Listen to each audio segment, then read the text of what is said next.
The magnificent castle, surrounded by green gardens, stood majestically, its snow-white walls reflecting the light, and the blue roofs, like bright accents, beautifully contrasted with the surrounding nature, creating an atmosphere of tranquility.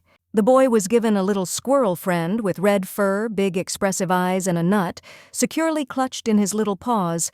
That gift became a real miracle for him. The young aristocrat, named Tizen, looked at his new companion with admiration and genuine interest. Next to him stood an adult lady, elegantly dressed in a dark dress, with eyes full of care and attention to every gesture of the young man. The boy was quite attractive, with bright red eyes, jet black hair and freckles, and in his gaze one could clearly see joy and gratitude, because now he had a small and faithful friend. The woman was incredibly pleased that she was able to please the young aristocrat by giving him such a symbolic and sacred creature as a squirrel, which, as if from a temple, brought a part of magic and miracles into his life. The squirrel, sitting quietly in his cage, silently listened to the conversation of the nobles, his attention riveted to their words, while an aura of mystery and sophistication reigned around, giving everything a special charm. Once in this cage, the animal, surprisingly, turned out to be a lady who had accidentally ended up in a romantic novel, becoming a squirrel watching the life of a young villain, still a child, and his caring mother. She was full of disappointment and despondency, because instead of becoming a human, she became part of a gift, nothing more than a cute animal, imprisoned in a cage, and could not change her fate even if she tried. The little pet, agitated and angry, was furiously beating his fists on the cage, desperately wanting to get out to freedom. His gaze was full of dissatisfaction, and he could not come to terms with this situation. The Duchy of Kairad, whose coat of arms featured a blue rose intertwined with two swords, seemed to represent courage and nobility, carrying within itself the grandeur of ancient history and symbolizing the strength of this outstanding land. The head of this extraordinary family was a magician who possessed incredible power. His magical abilities were so great that he seemed almost invincible, and his power personified all the power of ancient spells. But this unimaginable power had its terrible price. The more magic a person absorbed, the more excruciating his suffering became, and pain became his constant companion on the path to greatness. However, among the many creatures in the temple, there was one sacred creature, a squirrel that could comfort and calm the magicians, return them peace and inner harmony, restoring clarity of mind and cleansing them of chaos. That is why Duchess Ella, understanding the importance of such a decision, did not skimp on a significant amount to purchase this unusual animal for her son, knowing that it would become a reliable support in difficult times. All the nobles, watching the boy, could not hide their envious admiration, because on his shoulder there was already sitting a magical beast, which was his faithful companion and helped him to restrain such a powerful force. However, the squirrel, although a sacred creature, could not hide her displeasure and doubted that her new master was even capable of lighting a fire, let alone controlling his magic. The little beast instantly responded to the noblewoman's call, jumping into her arms with grace and speed, as if the movement itself contained the confidence that only he could provide her with the help she needed at that moment. The squirrel settled comfortably on the lady's palm, and she happily said that this creature was surprisingly obedient, because even the most demanding magicians cannot always boast of such behavior from their pets. Tizen stared at the squirrel thoughtfully and with a clearly critical look, his eyes trying to penetrate every detail, as if he was looking for hidden features that could reveal the true nature of this mysterious creature. The boy frowned and said with an expression of obvious disgust that he would not at all like this beast to be able to understand human speech, because such a thought seemed frightening and unnecessary to him. The lady in the body of an animal moved away furiously, in complete shock from the lie of the boy, who a few minutes ago called her sweet and charming, and now suddenly recognized her as disgusting. The woman handed the squirrel over to her son, gently reminding him that it was not just a cute animal, but a sacred creature with special meaning and power, and its purpose was much more important than just being a pet. Tizen listened thoughtfully to his mother as she explained that there were rumors that such pets were capable of turning into humans, which added a mysteriousness and mystery to the creature that he had not yet considered. The boy nodded in agreement with his mother, realizing that being a powerful magician, he undoubtedly had to have an equally powerful pet, which, according to the laws of nature, had to be no less powerful than its owner himself. With a confident smile, Tezen said that it looked like he would soon have to look after a new slave, which made the squirrel shudder in fear, as she instantly realized that this little rascal was already making sinister plans. The young man held his nose up in obvious arrogance, as if the world was under his fingernails, while his pet, his eyes flashing, looked at him angrily with deep hatred and disgust, his patience already running out. The little animal, trembling all over with anger and internal struggle, barely restrained himself, trying not to hit this little gentleman who seemed so helpless and arrogant to him, but a furious fire burned in his eyes. On the other hand, despite everything that was happening, it was relatively convenient for her to be in the Duke's castle, among those who held evil in power, where she could hide from view and calmly observe all the intrigues and events. There, in a high tower, lived an important character whose presence was hidden from the eyes of most, but his role in the life of the duchy remained key, and his influence was felt in every corner of this gloomy castle. The woman turned sharply when she heard the man from the tower approach the castle, as if her intuition told her that this event was hiding something important that required immediate attention, and her gaze immediately became wary and tense. The servants, modestly bowing their heads, answered the lady's anxious question, assuring her that everything was in order and that nothing that was happening was worth worrying about, since the butler and maid were only busy with minor, unimportant matters. Squirrel listened carefully, feeling her heart clench with anxiety upon learning that the eldest gentleman of this house had developed a high fever and had lost consciousness again, unable to cope with the sudden illness. The lady, hiding her face behind a fan, said with an expression of disappointment on her lips how tired she was of the second child. Her voice sounded even, but there was a sense of weariness from everyday worries and detachment from what was happening. Her red, indifferent eyes were cold and impartial as she asked, without showing the slightest emotion, if the second gentleman had died. Her tone was so indifferent that it seemed she did not care about the fate of others. The servants replied that the master was still alive, but at that moment the boy, feeling his arm go numb, released his pet onto the table next to the cage, allowing him to rest because he also needed a break after a long wait. The baby beast gracefully jumped to the surface as the mistress ordered that no food be served to the eldest son, allowing him to rest as if it were part of her carefully planned daily routine. Silently, the animal carefully followed the conversation between mother and son, observing how they behaved with restraint and cordially with each other, without showing any signs of tension, as if there was nothing superfluous between them. The noblewoman turned to the boy with a gentle smile, as if his presence warmed her heart, but in her eyes, turned to the second child of the family, there burned a cold cruelty and obvious hatred, which was clearly not hidden from the gaze of those around her. The little squirrel was deeply worried about the health of the one person imprisoned in the tower.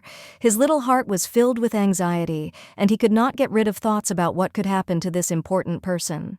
The pet, staring at the many nuts located nearby, with an obvious desire to have a snack, noticed there pistachios, acorns, and other delicacies that could satisfy his hunger, but thoughts about something else still did not leave him. Squirrel was wildly angry when Tezen again called her a slave and ordered her to demonstrate several tricks.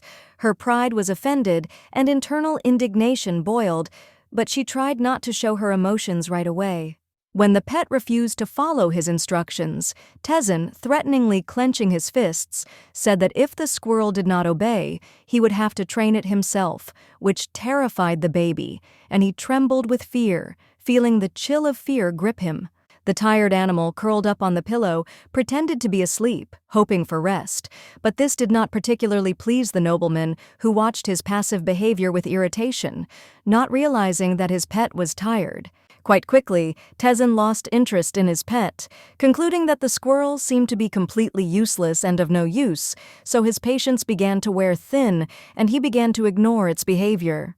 Evening had come. The night had enveloped the world in its darkness, and the full moon illuminated the sky strewn with stars, creating an atmosphere of calm and mystery, as if the night itself was preparing for something important. The animal did not think long, deciding to escape with a nut in his teeth from his master's room to visit his brother in the tower, hoping that no one would notice his disappearance and he would be able to carry out his secret mission. Once free, the little boy smiled widely, feeling the fresh air filling his lungs, and the street before him opened up like an endless path full of possibilities, setting him up for a decisive and firm step towards his goal.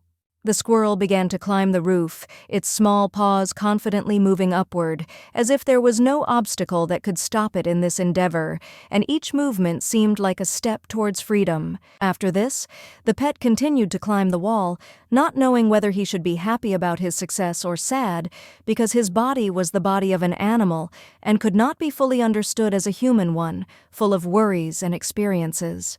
Soon the animal reached the right place, noticing through the crack in the door a light that softly penetrated into the dark corridor. It carefully looked inside, trying to be as quiet as possible so as not to attract attention. Inside, by the window, on a bed in the chambers, sat a boy, bent over in pain, clutching his chest with his hands, as if every cell in his body was screaming in fear and torment, and in his eyes one could read the hopelessness of what was happening. The young man had a fever. His body was overcome with a feeling of pain. He closed his eyes, pressing his hands to his chest, and on his face you could see how he was getting worse, as if the whole world around him was dissolving in unbearable suffering. When the handsome young man noticed that he had a little guest in his room, his gaze instantly froze, and his eyes, large and bright, filled with surprise, and he could not help but be surprised to see such a cute little animal with dark hair. The chipmunk, as if nothing had happened, smiled at the boy, winked at him, and, slightly raising his little paw, waved it up in a friendly manner, as if he did not notice at all the surprise that his unexpected appearance caused. The boy, looking at the animal in bewilderment, could not understand what it was doing in the window at night, at such a great height, and his heart began to beat faster from surprise and confusion. What brought this little animal here, in the middle of the night? Without thinking twice, the boy stood up and leaned against the glass, trying to get a closer look at his pet. His surprise and shock were obvious, because he could not understand how this animal ended up here, in his room, at such a time.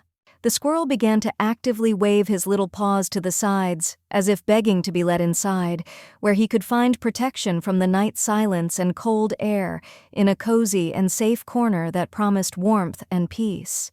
However, when the boy opened the window too quickly, the little animal did not have time to get its bearings and, losing its balance, almost fell, grabbing the window frame in panic, trying to regain control of itself and not fall into the dark abyss. Fear gripped the small creature, and its body shook as it began to stagger, feeling the great heights beneath it becoming mortally dangerous, threatening a fall into the void that could be its last.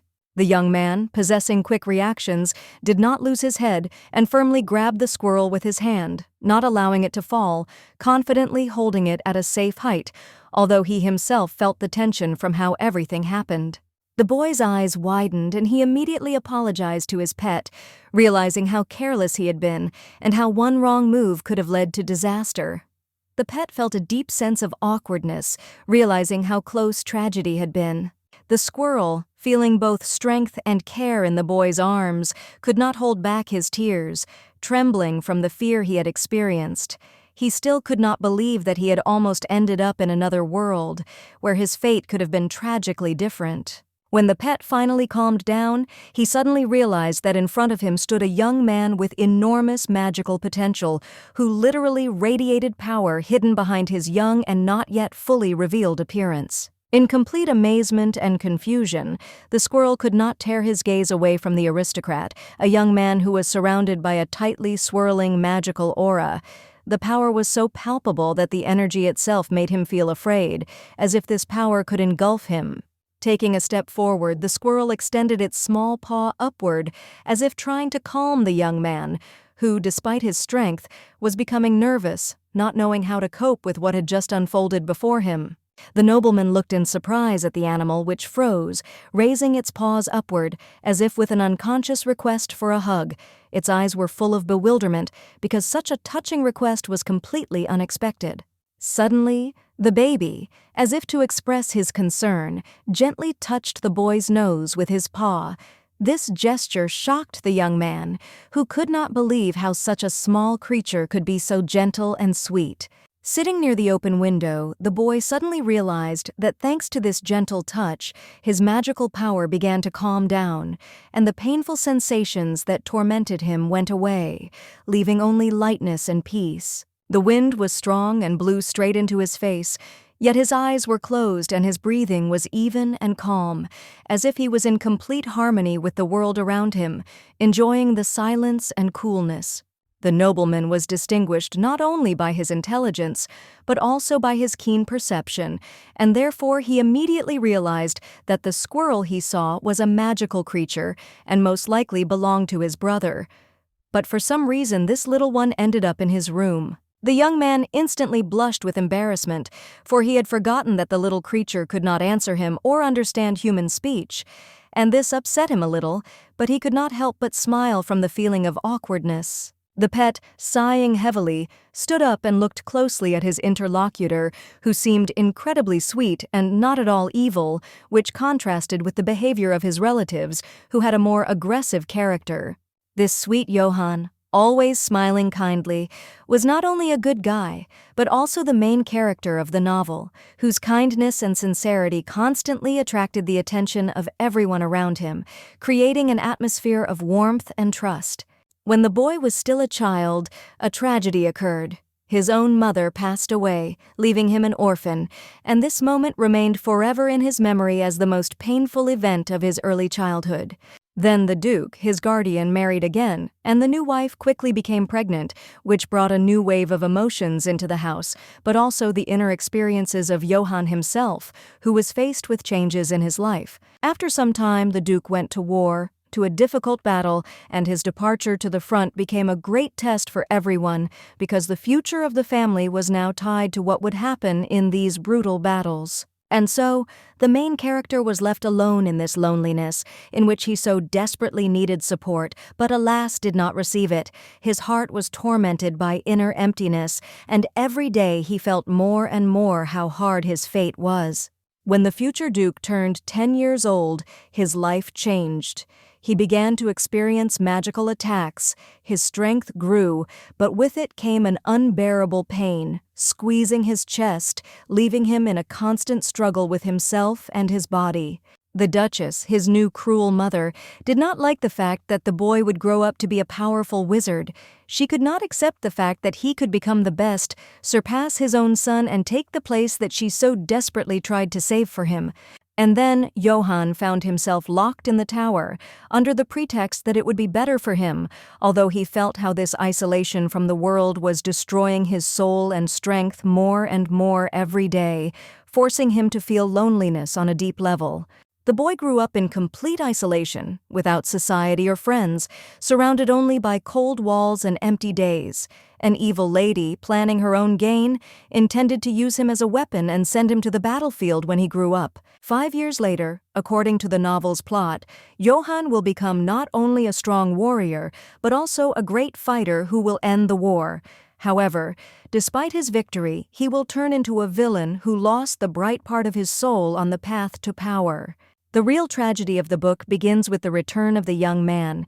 He returns with knightly armor, with cold in his soul and a sword in his hand, not realizing how much he has to lose and how long the path he has to go through will be. As a reward for winning the war, he will be given the gift of marriage to Princess Marielle, who will become his wife. She, mysterious and strong, is the main character of the novel, and her fate will intertwine with his, forming a tragic union. At first sight, the young man, struck by her unearthly beauty and golden curls, falls madly in love and passionately strives to win her heart. But all attempts are in vain. After all, the heart of this lovely person has long and undividedly belonged to the crown prince of the kingdom. Johann, possessed by a blind and destructive passion for a lady who does not reciprocate his feelings, turns into a ruthless antagonist, ready to commit any, even the darkest actions, just to break fate and connect his life with his beloved. The little squirrel, looking with sincere admiration at the kind and affectionate child, could not even imagine that one day this bright image would be replaced by cruelty, and in front of him would be a stern tyrant, led by cold calculation and merciless force. Folding his hands in front of his furry friend, the boy hesitantly but sincerely whispered that it was surprisingly pleasant for him to touch the warm fur, because with each touch the pain seemed to dissolve, leaving behind only lightness and peace. After a moment's hesitation, he timidly asked if the little animal would allow him to enjoy this moment a little longer, if he didn't mind, and hearing a soft consent, his face lit up with a quiet, almost childish joy, as if at that moment the whole world had become kinder and warmer. Johann, still embarrassed but genuinely happy, thanked his little friend with warmth in his voice, feeling a gentle, subtle feeling of comfort spreading inside him, as if a ray of sunlight had penetrated his heart. With tenderness and caution, as if touching something precious, he again ran his fingers over the soft fur of the animal, enjoying every movement, every touch of this living, warm creature. For the first time in many years spent in the cold loneliness of the gloomy tower, someone finally came to him, giving him at least a brief but incredibly long-awaited meeting that warmed his heart and dispelled the heavy silence.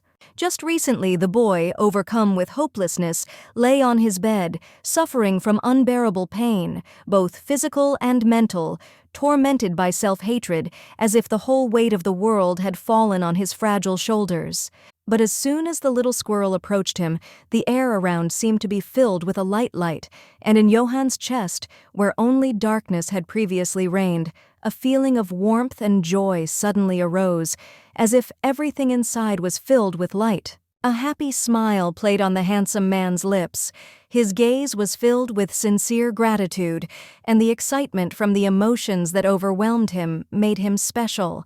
Blushing, he looked especially beautiful and bright at that moment. The young man, filled with genuine joy, shone so brightly that the little squirrel instinctively covered herself with her paws, feeling her heart beat faster than usual, overcome by excitement that she herself could not explain. The woman, whose soul, by the will of fate, was trapped in the body of a tiny animal, unexpectedly felt embarrassed, struck by how attractive and touching the young man looked, illuminated by happiness and childish spontaneity. Having recovered from the overwhelming emotions, Johann, slightly embarrassed, but trying to remain polite, timidly asked if his little guest would be able to come to him again tomorrow, to visit him again and brighten up his loneliness with a warm, kind meeting. Trying to hold back the tears that were treacherously welling up from sincere compassion for the lonely and unhappy aristocrat, the tiny animal silently nodded, agreeing, because deep down he understood how much he needed at least someone nearby. The young man, overflowing with gratitude with a beaming smile, thanked his little interlocutor again for his warm company, and at that moment his heart, accustomed to cold emptiness, suddenly filled with such a rare but real happiness. Probably too many falls, endless days of loneliness and inescapable pain made him a stranger even to himself, and over time he became wild, turning into that very cruel tyrant, as if he had come out of the pages of an old book. Wanting to warm the young man at least a little with his care and attention, the little animal, without thinking, handed him a small nut, like a modest but sincere gift to someone who so desperately needed kindness.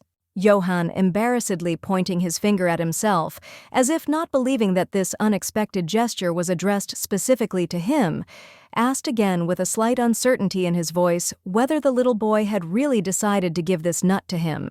Carefully, with special tenderness, taking the little animal in his arms, the young aristocrat looked at it with a warm smile and with sincere gratitude thanked it for this modest but priceless gift, which warmed his heart more than any jewelry.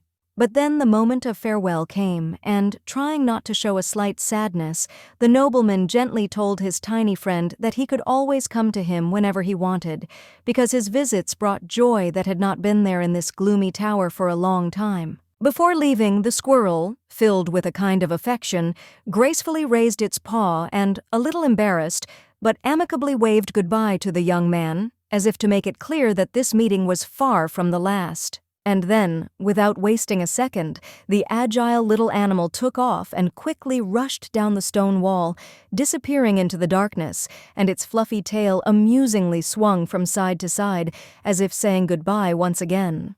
Left alone, Johann thoughtfully tapped his fingers on the cold windowsill, as if thinking about something important that was bothering him, but this time his loneliness no longer seemed so unbearable. Looking out the window, the young man realized a simple yet terrifying truth. The only way to get rid of the inner pain that was tearing him apart from within was to take possession of the sacred creature that belonged to his cousin, making it his own. A stately mansion with graceful architecture stood amidst the greenery, its deep blue roof shimmering in the soft light of the new day, and manicured gardens spread out around it, filling the air with the scent of fresh foliage and flowers. The little squirrel, curled up comfortably on a soft pillow, dozed sweetly, tired after a long, restless night spent without sleep, when the muffled conversations of people were heard around, filling the room with a warm, barely perceptible noise. At that moment, her owner, sitting nearby, was immersed in reading, holding in his hands an ancient book, the pages of which revealed secret knowledge about how one can turn one's sacred animal into a human, revealing the boundaries between magic and reality. His eyes, red like burning coals, carefully ran over the lines, absorbing every word, until suddenly among the notes he came across an unexpected fact. It turns out that you can determine the sex of your pet by the shape and features of its fluffy tail. He grabbed the squirrel by its fluffy tail and pulled it towards him without hesitation, roughly and unceremoniously, not caring about its sleep. He needed to figure out once and for all who he was holding in his arms, a boy or a girl. The squirrel hung helplessly in the air, twitching his legs, and anger flashed in his eyes, caused by such a sudden and unpleasant awakening. He had not yet had time to realize what was happening, but he already felt irritated by how unceremoniously he was treated. The pet froze in his arms as the nobleman, studying the pages of the book, suddenly realized that, judging by all the signs, his little companion must be a female. This unexpected conclusion puzzled him, forcing him to think about what he really wanted from his pet. The boy frowned and muttered something under his breath in irritation, wondering with undisguised disgust how old his pet was. He wanted a reliable companion, a true friend, not a girl, and this thought caused him a strange disappointment. Finally, with a heavy sigh, as if throwing away an unnecessary thing, he unclenched his fingers, allowing the little animal to plop back down onto the soft pillow, not even bothering to apologize for his rudeness. Thinking to herself about how kind and caring Johann was, and involuntarily comparing him with his brother, the squirrel came to the conclusion that she would like it to be the eldest son who became her master, because he was much more attentive and patient. That is why the little animal, despite its natural inclination towards independence, decided to help the young man, hoping that, being near him, he would not find himself in a small but important request that she would one day leave him.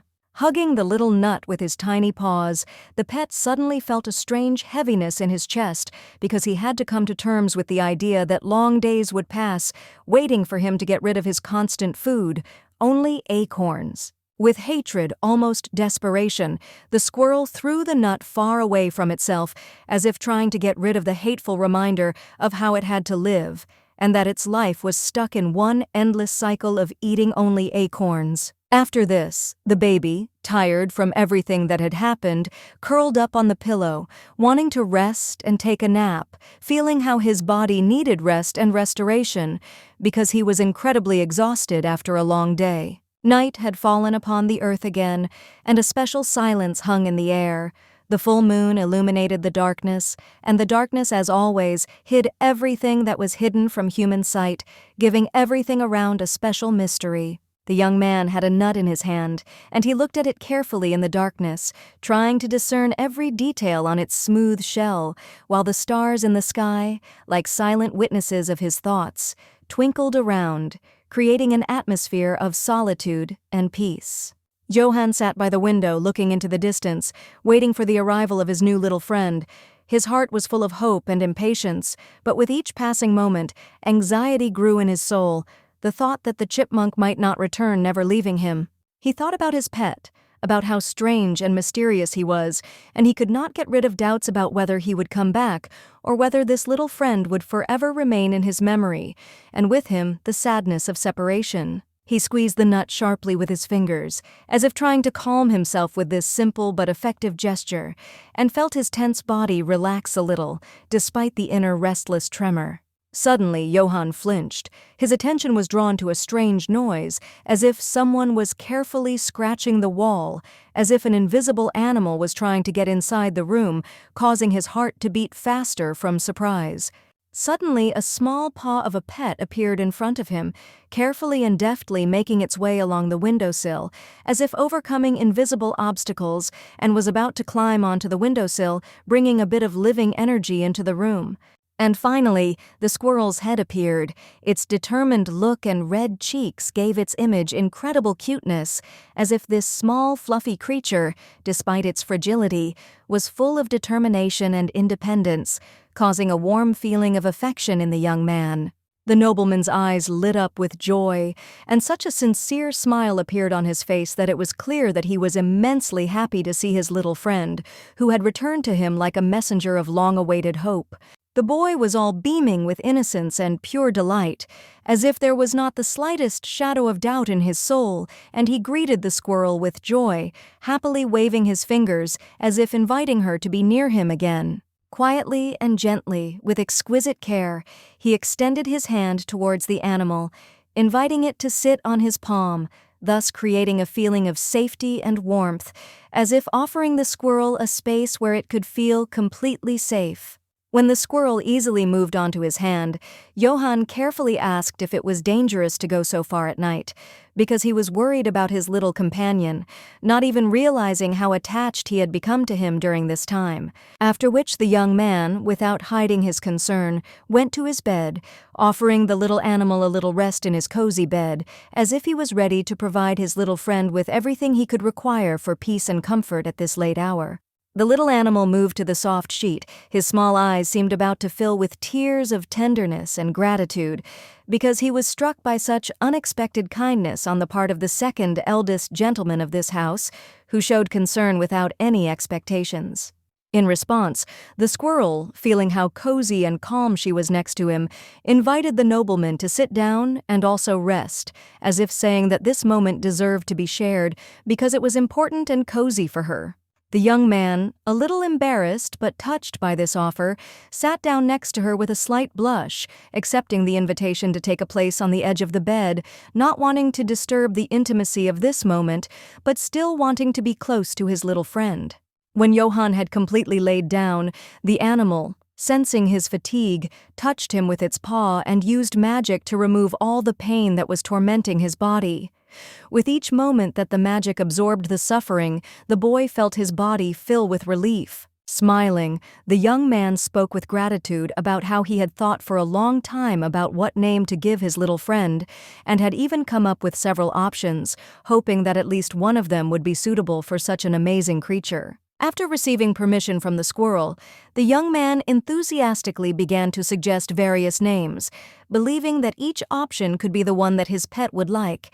He was full of enthusiasm and hoped that the name would become an important part of their bond. However, none of the suggested names pleased the squirrel, who frowned her face as if she already knew that all of these options were completely inappropriate, terrible, and even a little stupid, which made her feel dissatisfied and disappointed. Johann was a little disappointed when he couldn't please the pet and choose a name for it, because he tried so hard to do everything right and really guess what would be close and loved by the animal.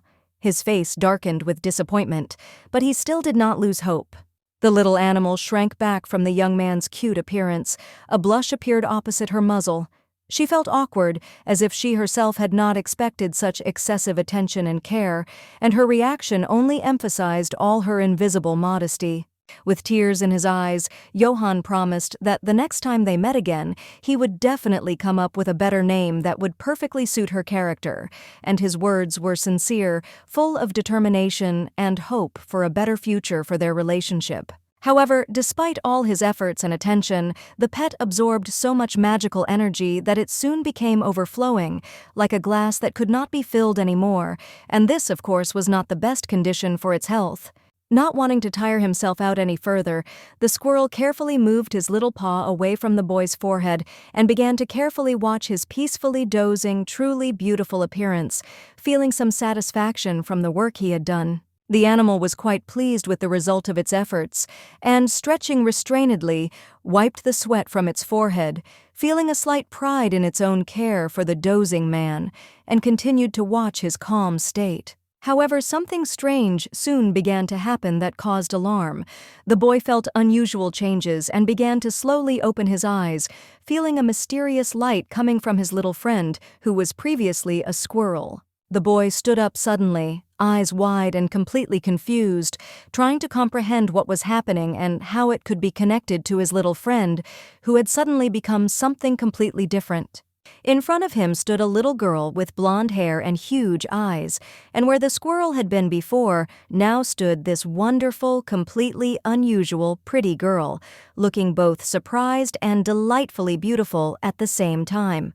The young man was suddenly embarrassed when he realized that the girl in front of him was completely naked, and he was internally confused, trying to understand who she was and how this was possible, because in front of him stood not just a strange little girl.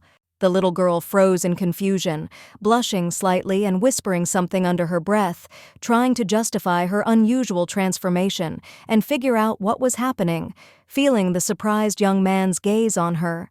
Joyfully realizing that she had turned into a human again, the squirrel felt genuine joy that literally shone in her eyes, and she looked at the young man with bated breath, realizing that something amazing had happened. As soon as the soft blanket wrapped around her to cover her naked body, the baby felt the comfort and warmth return, giving her a sense of security in this new form. Johann, who was sitting nearby and watching everything that was happening, blushed with awkwardness, leaned over slightly and quietly noted that the girl might need to cover herself up to avoid unnecessary embarrassment in front of the guy. The girl smiled with gratitude, feeling the sincere concern of her interlocutor, and thanked him for his attention, realizing how important it is sometimes to show care and attention to others, even if it concerns such unexpected situations. The magic suddenly began to swirl around the little girl again, creating a glow around her as she tried to explain that sometimes a sacred being could temporarily take on human form, and that it was part of her nature. However, she did not have time to finish, because suddenly the magic stopped, and as if by instant command, she turned into a squirrel again, feeling how her human form disappeared, and with it all her strength.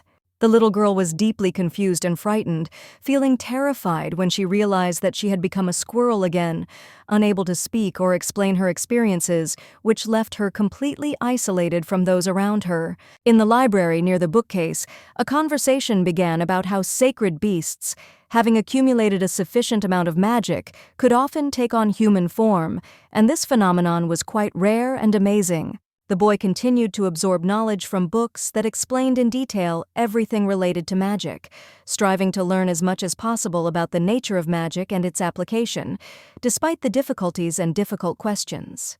Tezen sat with a book in his hands, which said that if one ever became human, they would have to wait a few days to return to their normal form.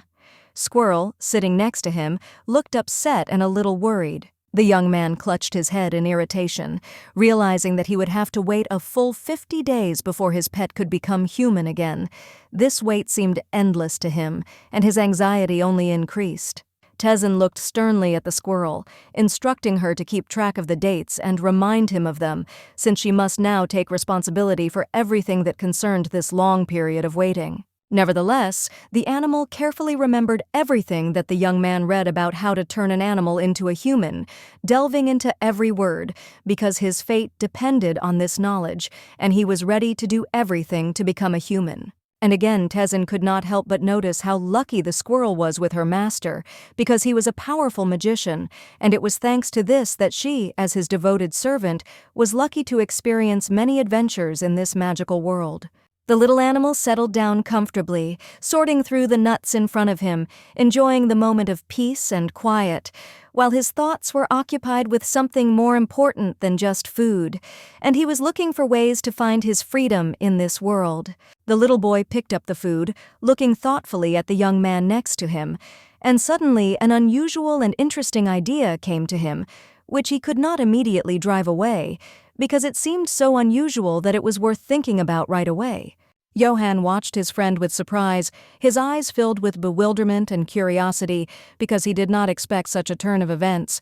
And every action of his friend seemed more and more mysterious and unusual to him. There was a strange note in the chipmunk's bag, which he carefully took with him, unaware of its importance, and now it has become the key to solving all those mysterious events that were just beginning. The nobleman took the suspicious paper into his hands and carefully began to unfold it, feeling a strange premonition come over him, because the letter looked as if it belonged to someone very important, whose name was hidden behind the mysterious signs. However, after a few moments, the aristocrat realized that in front of him was not a whole book, but only a torn-out page, which clearly should not have ended up in his hands, and this discovery led him into a state of slight confusion. The handsome man, in complete shock, asked his pet what he had brought him, and the squirrel answered him with a slight nod, as if confirming that it was she who had chosen this path, and her consent only strengthened the strange feeling in the owner. So the little animal decided that it was time to learn to communicate using body language, so that a real connection could be created between him and the person, and he could convey his thoughts without words, making their relationship even more unusual. The boy, a little surprised, asked in bewilderment whether the squirrel was really a sacred animal, because after such behavior his doubts began to grow, and he began to be more and more surprised by the unusual actions of his pet. The baby, pretending to read the book attentively, was lost in thought at that moment, and Johann realized that the animal wanted him to read the ancient message it had brought, since it was this page that apparently contained important information. As soon as the little one made an evil face, trying to impersonate the boy's cousin, who was so cruel and bad, his expression became so convincing that Johann could not help but notice how skillfully this animal played his role, causing surprise. Johann finally realized that the paper had been stolen from his relative's library, and realized that the squirrel actually wanted his friend to study the sacred animals in more detail, because this knowledge could be the key to the mystery. Suddenly, the animal jumped onto the shoulder of the embarrassed young man, joyfully expressing its gratitude that the aristocrat turned out to be so quick-witted and intelligent, and his actions only emphasized how correctly he understood everything that was happening. Johann felt a little embarrassed when he realized that the little one was praising him, but instead of objecting, he simply accepted the praise with a small smile, not used to such attention from his pet. After reading the page, the young man learned that if his pet fed on the owner's magic for 50 days, it would be able to turn into a human, and this discovery made him think about the further development of their unusual union. The girl the handsome man saw was surprisingly cute. Her big, innocent eyes were shining, and her curly hair playfully touched her shoulders, creating an image that could not be forgotten, and her invisible but strong attractiveness struck him. Johann blushed, his cheeks flushed as he thought of that little girl, and his thoughts could not leave her image. He wanted very much to see her again, because something in her charm was unusually attractive to him. So he spent the whole night at his desk, absorbed in his studies, with the squirrel nestled comfortably on his shoulder, quietly watching his actions like an invisible companion, and his thoughts completely occupied with the task while time flew by. Tezen, returning to his quarters, screamed in horror when he saw the complete disarray on his table. Books were scattered, and an atmosphere of panic hung in the air, as if chaos itself had come into his home, making him feel insecure and confused.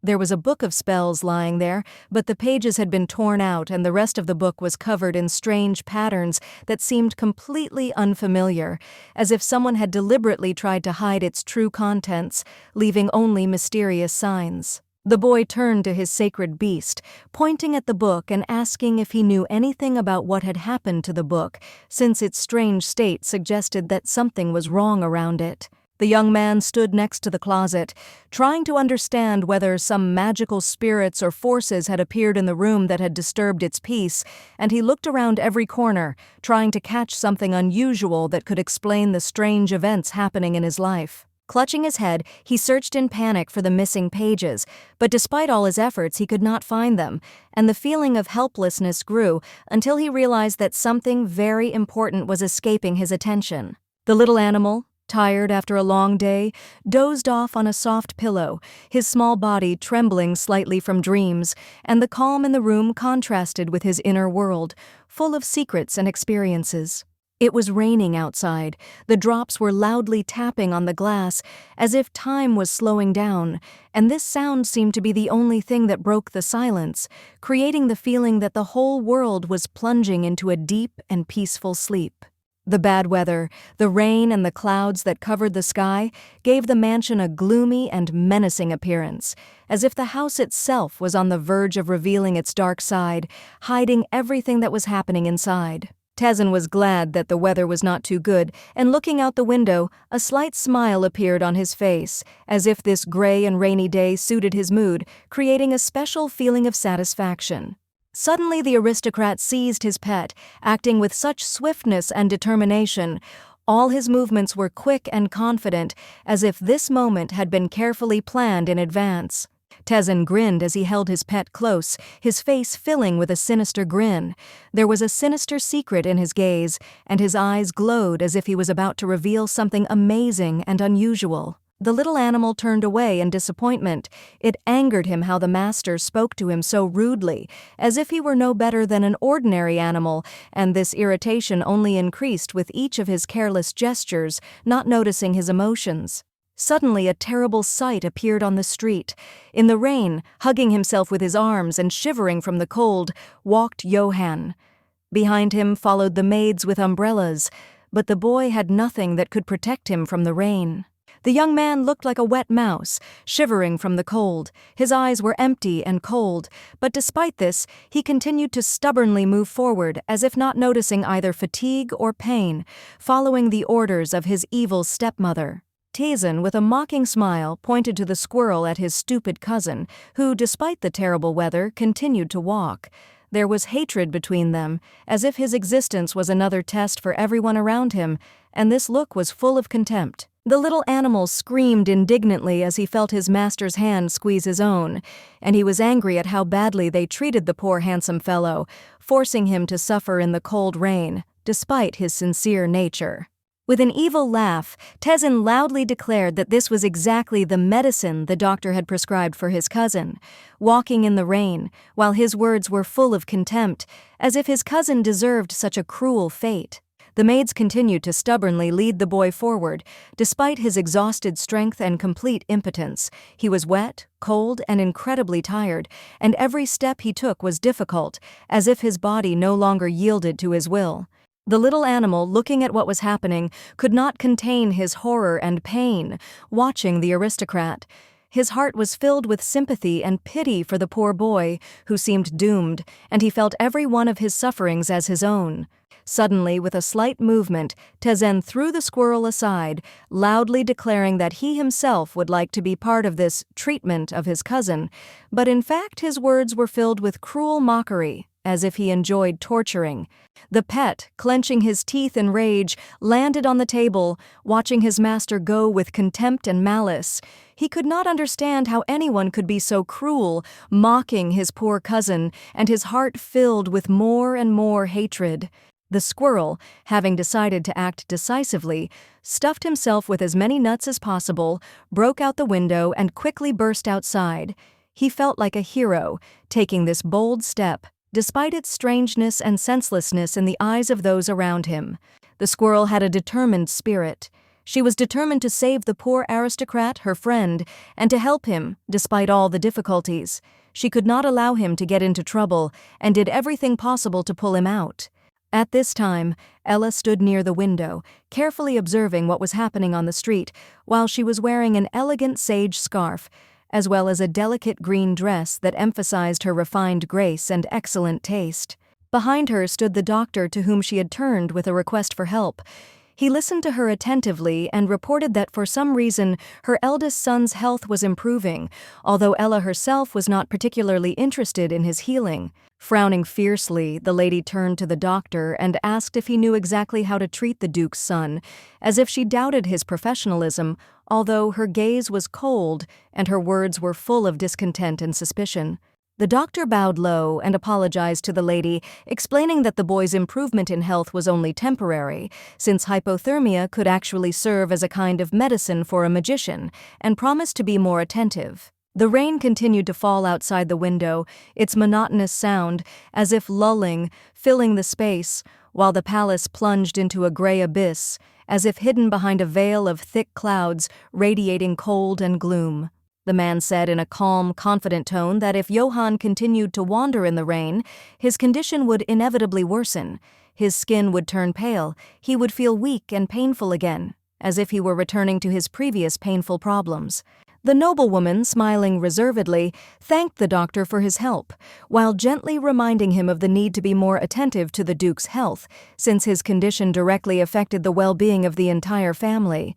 To herself, the beauty thought about how much Johann was an unpleasant thorn in her side, how she hated him with all her heart, unable to hide her dislike for this boy, who, in her opinion, invariably prevented her from achieving her goals. Having learned that this boy possessed a rare talent for magic, Ella, without hesitation, immediately decided to get rid of him, feeling that his presence could become a threat to her ambitions for power and control over the situation in the family. However, before she could take the decisive step, she began to notice how the nobles began to whisper behind her back, wondering what would happen if the heir of the family disappeared. This called into question her own actions and caused discontent among the upper classes of society. Clenching her fingers into a fist, the lady thought back to the moment when she couldn't get rid of the young man, and remembered that it was all about the military oath she had taken, being under obligation, unable to break it even if she wanted to. This oath was made in a formal treaty between her family and the imperial dynasty, and despite her personal desires, she could not go against this agreement, knowing that the consequences could be devastating. In fact, this was a carefully concealed secret plan of the ruler of the empire, who, fearing the strengthening of aristocratic power, sought to maintain the balance of power and control any attempts by the noble family to assert its dominance in politics. The main head of a noble family, known for his bravery and strength, took part in the war, fighting in full armor, holding a sword in his hands, which symbolized his status and determination to fight until his last breath. In the event of his death, his heirs were to immediately enter the battle in his place to continue waging war, upholding the honor of the family and following the strict traditions laid down in the family code. Not wanting her own son to be forced to go to the battlefield, Ella decided to save the boy's life, considering him the only chance in the future, because his fate was inseparable from the war, and she had to prepare him for this inevitable fate. Watching the boy, soaked to the bone by the pouring rain, suffer from deteriorating health, the noblewoman, without showing her feelings, ordered him to thank her for saving his miserable life, since it was only thanks to her mercy that he remained alive. Johann desperately tried to resist the maids, barely keeping himself on his feet, trying to say that he was losing consciousness.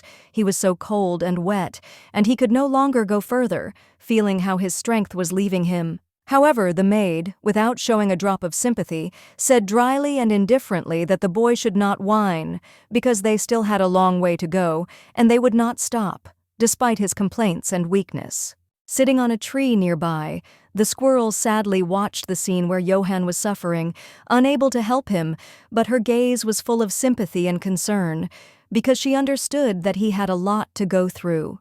She sat quietly, silently waiting, and scattered all the nuts she had brought with her on the bark of the tree in front of her, as if trying to find some consolation in somehow lightening her soul as she watched the boy's misfortune. Determined, the squirrel mentally promised herself not to give up, and firmly grasping the nut in her paw, she took aim at the evil maids who were tormenting her friend, preparing to strike in order to somehow influence the situation. With great effort, she threw the nut, which flew with such force that its trajectory was full of malice and hostility, conveying all the rage she felt towards these cruel people who were treating Johann so insensitively. The maids screamed loudly in unexpected pain and horror, not understanding what exactly had happened, because they had not had time to see anything when something strange and unexpected hit them, causing them to stagger from shock. Johann stood in complete shock as he watched the maids fall to the ground, clutching their heads, completely unaware of what was happening. he was so confused that he could not comprehend what exactly could have shaken these people so much. However, when his gaze accidentally fell on the ground, he noticed a nut among the stones, and only at that moment did it dawn on him that it was this small and unremarkable object that was the cause of everything that had happened, causing them to experience such pain and surprise. The young man, his gaze lingering on the acorn that lay among the stones, suddenly realized who could help him. A guess surfaced in his thoughts, and raindrops continued to fall on his hair as if trying to distract him from an important thought. In the distance, among the thick trees, he noticed a squirrel, which, with an expression of alarm on its face, was screaming something, desperately trying to attract his attention. And at that moment, the charming young man realized that the animal wanted to convey an important warning to him. Quickly realizing that the little animal was calling him to action, not inaction, the aristocrat realized that his cry meant only one thing. It was time to run while there was a chance, and not waste precious time, which could be decisive. Without wasting time to think, Johann quickly stepped forward, not wanting to stay in the pouring rain any longer, trying to somehow escape from the cold drops and feel safe, at least for a moment. Hiding among the thick bushes and fallen leaves, the little animal watched attentively as the nobleman, confidently stepping towards the closed doors, finally disappeared behind them, heading home, leaving all his worries behind. Wiping the sweat from her muzzle, the squirrel watched with a slight sense of satisfaction, as she, despite all the difficulties, was able to help the boy at such an important moment. A feeling of pride flared brightly in her thoughts that she did not let him down when it was needed. Sitting on a tree branch, she watched the events unfolding with interest and attention, thinking about how pleasant it would be to return to her cozy chambers, where she would be surrounded by peace and safety, far from all this nervous and stormy atmosphere. But suddenly, like a bolt from the blue, the little animal shuddered, hearing a rough, strange voice, which with obvious irritation asked where Johann had gone, and this increased his alertness. It was Tezen, as evil as the devil himself, standing with an umbrella and a bucket of water in his hands, intending to play a trick on his cousin by pouring all the water on him. But, to his annoyance, he managed to run away, and now the boy furiously scolded the maids for not being able to stop him. Instead of accepting defeat, the boy, in a fit of rage, poured water on the maids, who, not expecting such a turn of events, squealed in fear, feeling how the icy water, like a frosty stream, penetrated their bodies, making them shiver with cold. The boy was suddenly taken by surprise when his mother, who had quietly approached from behind, suddenly stopped him, and he started with fright before he even realized that she had appeared, despite his readiness to continue. The lady calmly placed her hand on his shoulder, trying to calm him down and take the pressure off him as he, with a displeased expression, explained that he had only wanted to make fun of his cousin, not realizing how inappropriate his actions were at that moment. The noblewoman reminded her son that his actions were not an entertaining joke, but part of the obligatory treatment for his relative, and urged him to behave more restrained and respectful in such a situation. After these words, she clarified that although Tezen might have experienced some disappointment, it did not cause him deep sadness, because there would still be many opportunities to visit his brother, find a common language with him, and strengthen their relationship if such a desire arose. Tezen, feeling relieved, nodded with a slight smile, letting the tension leave his thoughts, and then turned to his mother and, overcome with genuine curiosity, asked if they should expect guests tomorrow, anticipating the answer with interest. The lady nodded in agreement and informed them that the Duchess of Modeste and her daughter would be visiting them tomorrow. Hearing these names, the squirrel shuddered slightly, instantly recognizing them and realizing what event lay ahead. After all, that very daughter turned out to be the main character, a charming girl with golden sun-ray-like hair decorated with a sky-blue bow, which gave her appearance even more refined elegance. The animal shuddered again, but now not only from fear, but also from the realization that at this very moment, at this point in their destiny, a meeting would take place that could change the lives of the two main characters so much that the past would lose all meaning.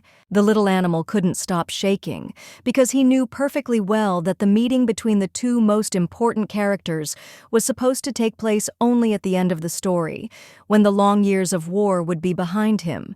But something went wrong. Time was compressed, and now the inevitable would happen much sooner than he thought.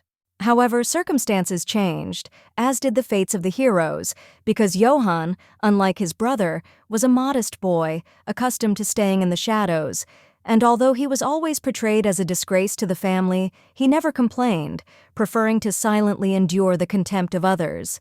Squirrel could hardly contain her rage as she looked at this smug, hypocritical family, who, without hesitation, openly hated the Duke's eldest son, as if he were not a relative to them, but a useless burden from which they dreamed of getting rid at any cost.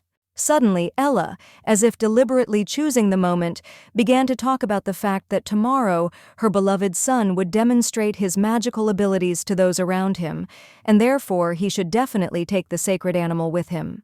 The little animal shuddered in horror, realizing that tomorrow he would have to take part in a mysterious ritual, the meaning and consequences of which remained unclear to him, but he knew one thing for sure. After this event, his life would never be the same. Night had come into its own, enveloping the world in thick darkness, and in this cold, disturbing silence, 3 silhouettes stood out in particular: a tower rising high, majestic but ominous, a gloomy sky covered with clouds, and an old mansion that seemed empty. Johann felt worse and worse. The heat burned his face, his breathing became ragged, his heart beat unevenly, and therefore, hoping for relief, he opened the window with difficulty, letting fresh air into the room, but even the icy wind, burning his skin, could not relieve the fever. After a long rain that had been pouring since early morning, Johann was soaking wet, and by evening his health had deteriorated so much that his legs could no longer support him. The world began to swim before his eyes, and a moment later he collapsed, exhausted, onto the cold floor. He clutched an acorn in his fingers, which he had been keeping for several days, because he was waiting for the appearance of his little friend, the squirrel, who always came to him, and at that moment he suddenly caught himself thinking that he regretted his original intention to use the animal for revenge on the duchy. His family, like a graceful but lonely rose flower, seemed forever cursed by inevitable loneliness, where each new descendant was born not for happiness and love, but in order to feel again and again the cold touch of fate, doomed to isolation. But after long conversations with the squirrel, after many meetings that happened day after day, Johann unexpectedly for himself realized that he could no longer see this animal as just a tool for revenge, because something more had arisen between them: trust. The chipmunk, who had initially only watched him with caution, soon stopped being afraid, and then began to come to him regularly, greeting the young man with his usual curious gaze, and Johann, who had always been gloomy before, now involuntarily smiled. When the gloomy sky burst into torrential rain, and the evil maids, inspired by their impunity, furiously chased the aristocrat, hoping to corner him and teach him a lesson for his insolence, suddenly out of nowhere a brave little animal appeared and rushed at the offenders. The squirrel, as before, came only at night, as if he knew that it was at this time that Johann especially needed someone's presence, and now he was again sitting on the windowsill, thoughtfully looking at his friend, his tiny eyes shining with anxiety. A moment later, the little animal deftly jumped from the window straight onto the young man's shoulder. Its warm fur pleasantly touched his cheek. And then Johann, feeling the joy of the long-awaited meeting, exhaled with relief, smiled, and said that his little friend had finally returned. The handsome man, still remembering the recent incident when the little animal saved him from his pursuers, looked at his little friend with gratitude, but before he could say a word, a sudden strong coughing fit pierced his chest, causing his body to shudder. The squirrel, sensing something was wrong, began to anxiously thrash about on his shoulder, then carefully moved closer, pressing its soft paws against his neck, as if trying to make sure that his friend was still conscious, since he looked too pale, like a shadow of himself. Johann, despite the weakness that had overcome him, felt the warm touch of soft wool on his cheek, caught the care in this movement, and a barely noticeable smile touched his lips, because he knew that the creature with power was again taking away the excess magic from him, thereby helping. When the fever finally subsided and his body stopped burning with heat, the exhausted young man was able to take a deep breath, feeling relief, and it was at that moment that the squirrel, having completed its work, settled down on the soft sheet next to him, curled up into a ball and quietly exhaled. The boy looked too bad, especially for the heir of such a powerful family, whose blood should have boiled with strength, not weakness. But the disease had been wearing him down since childhood, and now that his body was weakened, he could only watch as the restless little animal remained nearby. The little animal carefully placed one paw on its forehead, as if trying to repeat the gesture of people, and narrowed its eyes, thoughtfully assessing the condition of its friend, sincerely worried about his health because Johann looked exhausted, and weakness still constrained his movements. It was at this moment that an unexpected idea came to the little creature's mind: to stay close, warming the young man with his warmth and thereby help him heal, because his magic had the ability to draw out pain and restore strength. Johann, catching the slight movement of the little animal, suddenly decided that it was going to leave, and deep down this thought caused bitterness, because he did not want to be alone again, so he smiled weakly and, hiding his disappointment, asked why it was leaving him so early. The squirrel suddenly froze in place. Her fluffy tail twitched slightly in surprise, because she had not intended to leave him for long. On the contrary, she had planned to disappear for a short time for his sake, and then return with renewed strength, but now she did not know how to explain this. Unable to tear her eyes away from how sick the aristocrat looked, the squirrel, feeling unbearable anxiety for his condition, approached him cautiously, as if silently asking him to open his arms so that she could come closer and calm him down. When the young man, still not understanding what was happening, finally stretched out his arms, the little animal, as if having received permission, quickly jumped into his arms, pressing its back against his palms and settling comfortably on them, as if intending to offer its strength to help. Johann, feeling how strange and absurd it all was, stared at the little animal, unable to understand what it wanted from him, because the whole situation seemed so unusual to him that his thoughts were confused and could not find an answer. The little animal, sensing his confusion, pointed its paw at its belly with incredible persistence, as if silently asking the boy to stroke it, and despite the strangeness of the gesture, Johann realized that the squirrel was, in fact, trying to comfort him, giving him a little but important attention. Slowly and carefully, with weak fingers, the young man began to stroke the soft fur of the animal. His movements became gentle, as if he was afraid to do something wrong, but despite this, the feeling of warmth and closeness calmed him, giving him some unfamiliar but pleasant emotions. Sitting on the bed, in the silence and moonlight, Johann, unexpectedly for himself, quietly, almost ominously spoke, continuing to caress the animal, as if convincing himself that it would be much better if this faithful and devoted chipmunk stayed with him forever. An old piece of paper, torn from a book, fell to the floor, and on its yellowed surface was written that magicians who were calmed by sacred beasts often experienced a strange, almost possessive feeling that connected them to these creatures. There were cases when wizards who became attached to their pets felt jealousy, as if they themselves had become their owners, which added elements of a struggle for attention to their relationship, as the lines written on this sheet said. A new day had dawned, and the sky was filled with a deep blue color, as if illuminated by all the shades of dawn light, and the snow-white walls reflected this light, creating a feeling of purity and freshness in the air itself. The squirrel, not wanting to lag behind the festive mood of the day, was elegantly decorated. Her fluffy fur was neatly combed, and on her neck was a cute pink bow, which gave her incredible charm and made her even more attractive. Tazen, standing in the hallway with his pet, also looked dressed up as if ready for an important event. His clothes were exquisitely selected, and on his face there was a light, confident smile that reflected his inner joy and confidence. Entering the room, the young man, apologizing for his lateness, directed a slight smile towards the nobles present, expressing gratitude for their patience and understanding at this moment. His face was full of determination despite his late arrival. In the same dining room, the Duchess and her daughter were already sitting. Along the table were the young man's mother and his cousin, who smiled politely, greeting him, creating an atmosphere of respect and refined nobility that reigned in this house. Suddenly, the chipmunk, feeling the bright light that emanated from the stranger, hastily covered his face with his paws, trying to hide from the blinding radiance, as if it was something supernatural, like her beauty itself, which amazed everyone present. Princess Marielle was the epitome of beauty.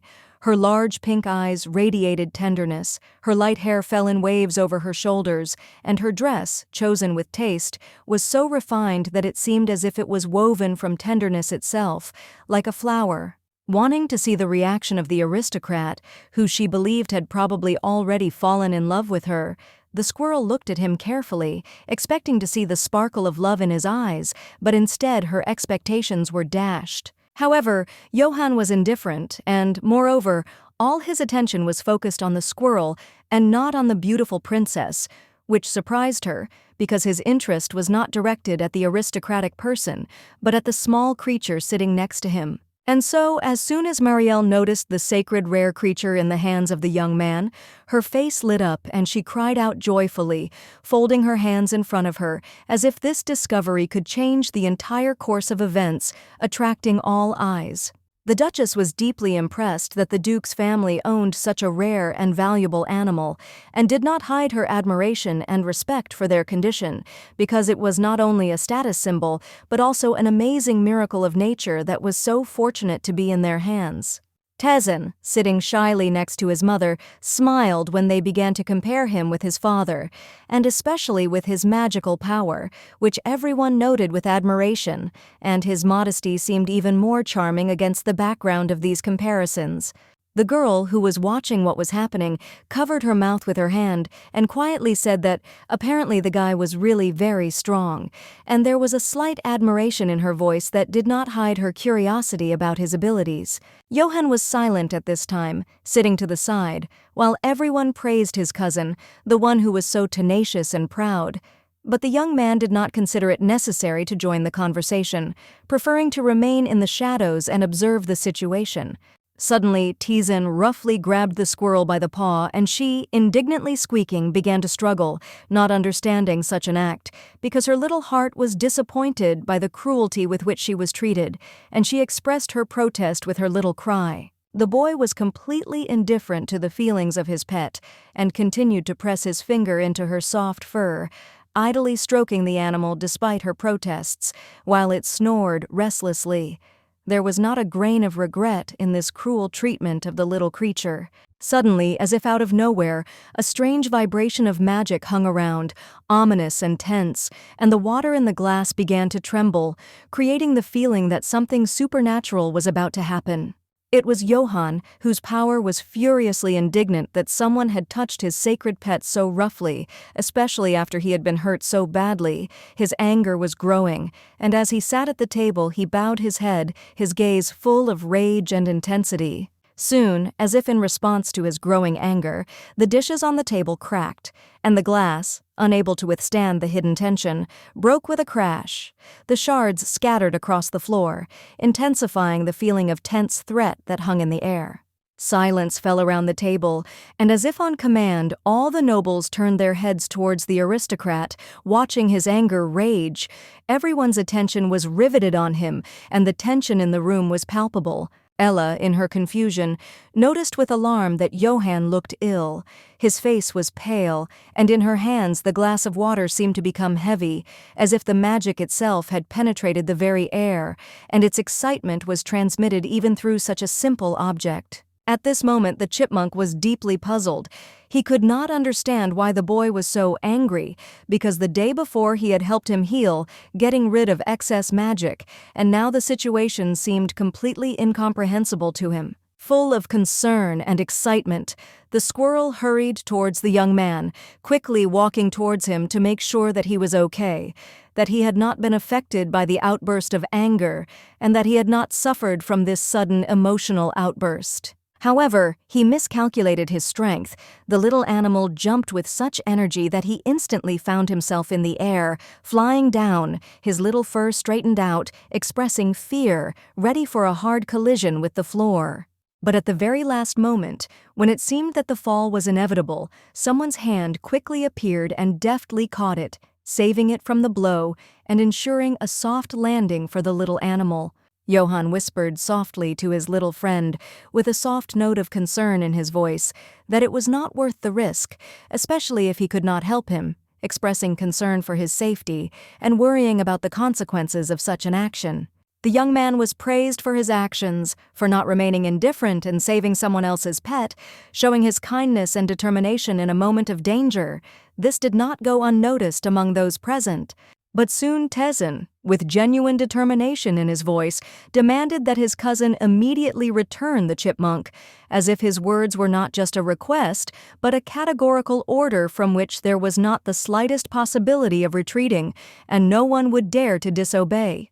Johann felt no desire to comply with the request. His face remained as cold and impassive as always. However, realizing that at this moment he had no other choice, he finally gave in, silently giving in to the demand, without uttering a single word. But suddenly, as if to break the tense silence, Johann asked his cousin if he had already thought of a name for his pet.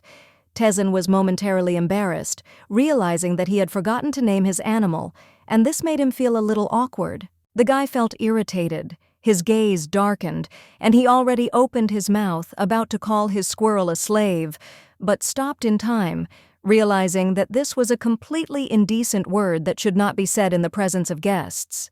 The boy, looking completely at a loss as to what name to give his pet, was thinking about options that had the letter R in them. After much thought, he replied that he was still in the process of choosing and had not yet decided. Johann, who offered his cousin his help in a reserved and polite manner, only irritated Taesin even more, who became more and more angry and determined with each passing moment, unable to control his mood. Suddenly, Marielle, who had been sitting silently nearby, intervened in the argument, and her calm intervention became an unexpected turn of events, attracting the attention of everyone present, creating a tense silence that covered the entire room. Joyfully folding her hands in front of her, the little girl with a bright sparkle in her eyes offered to come up with a name for such a cute chipmunk herself. Her gaze was full of tenderness and sincere admiration for this little creature. The squirrel, filled with the same enthusiasm as everyone around her, joyfully jumped towards the princess, as if her little heart felt the importance of this moment, striving to become a part of this sweet and touching moment. The lady, carefully examining the squirrel's appearance, could not help but notice her large, expressive eyes and fluffy tail, which harmoniously combined with her red fur, giving her even more charm. In the end, the noblewoman suggested the name Kamani with a warm smile, but for the squirrel this name was completely tasteless, and she turned around with obvious displeasure, as if not approving of such a banal choice. The nobles, however, were satisfied with this nickname and unanimously agreed in support of the noblewoman, considering that the name was entirely appropriate to the occasion and the position they attributed to the little animal. The little animal, somewhat confused, sat in front of the girl, feeling that he didn't like the new name at all, but realizing that he had no choice, until the princess tied a small rope with an elegant ribbon on his paw, giving him a special look.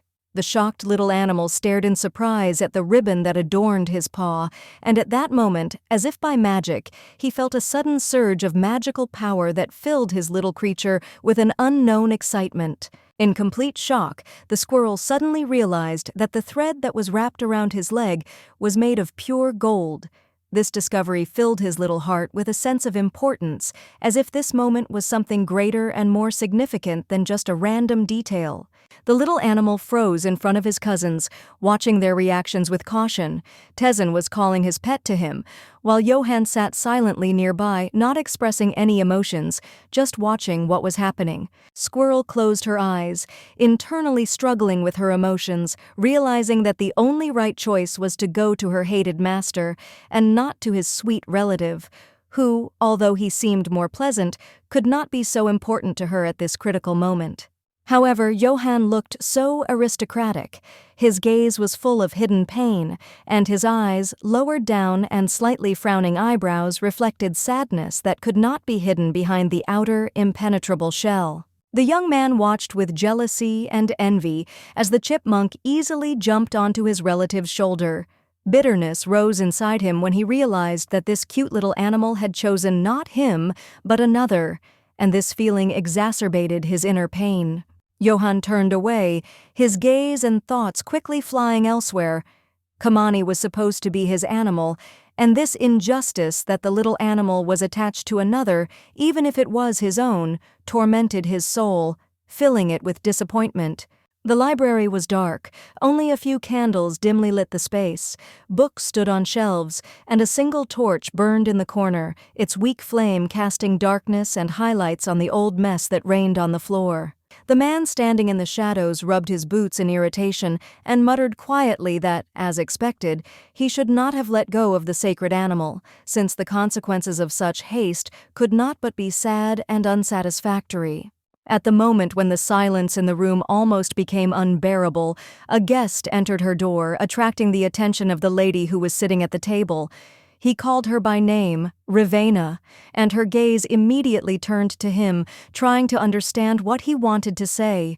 It was a man with a beard and deep wrinkles on his face, dressed in a strict white uniform, and in his hands he held a report he had just received from her, which seemed to shed light on something important that required immediate attention. Ravenna slowly turned towards the guest when he brought up the question of whether or not to return the chipmunk that had recently been sold to the duchy, and her face became thoughtful as if she was searching for the right answer. The woman, without thinking twice, immediately agreed with her partner that the animal from the temple should be returned back, since it was an integral part of their experiment, and further actions depended on its participation in this important process. In the lady's slender fingers rested a test tube with a mysterious liquid, shimmering in the candlelight, and looking at it with cold detachment, she dispassionately confirmed that they needed the squirrel immediately, without delay or unnecessary talk. Extreme caution had to be exercised, because this sacred creature was in the hands of the Kairad family, which meant that any careless action could lead to unpredictable consequences that could turn against them. Moreover, it was impossible to forget that the tiny squirrel, despite its innocent appearance, could well remember everything that happened to it before, during, and even after the cruel experiment. The man merely waved his hand casually, making it clear that there was no reason to worry, and with a slight grin assured his colleague that he had carefully double-checked everything beforehand, eliminating any possible errors in calculations and preparation. That same day, the Duchess, whose heart was full of hidden despair, made a generous donation, hoping that it would somehow help her second son, who, unlike his eldest, had almost no magical abilities, and therefore was doomed to a joyless future.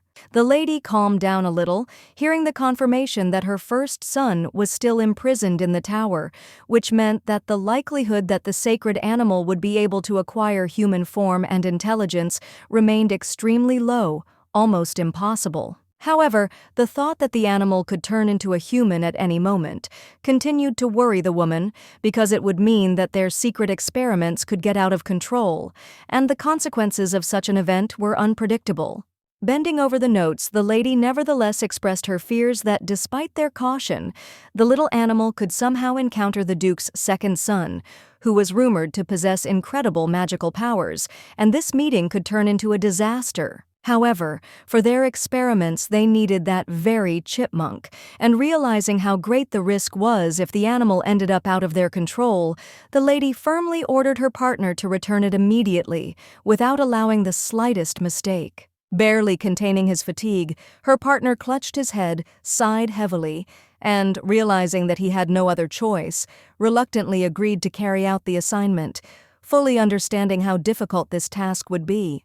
Johann stood frozen at the window of his room, allowing himself to enjoy the calm atmosphere of the evening for a moment, when suddenly his attention was drawn to something strange, disrupting the usual order of things, and he felt a barely perceptible anxiety arise in his chest. Behind the glass, barely visible in the dim light, a squirrel stood modestly and hesitantly, as if hesitating before taking the next step, as if it needed confirmation that it could indeed enter, or some inner confidence. The boy, with a kind smile, stepped closer to his little friend and gently said that he did not have to knock every time, because the doors were always open for him and he could come whenever he wanted. The little animal was noticeably embarrassed when he heard such sincere and warm words, because he was not used to such treatment.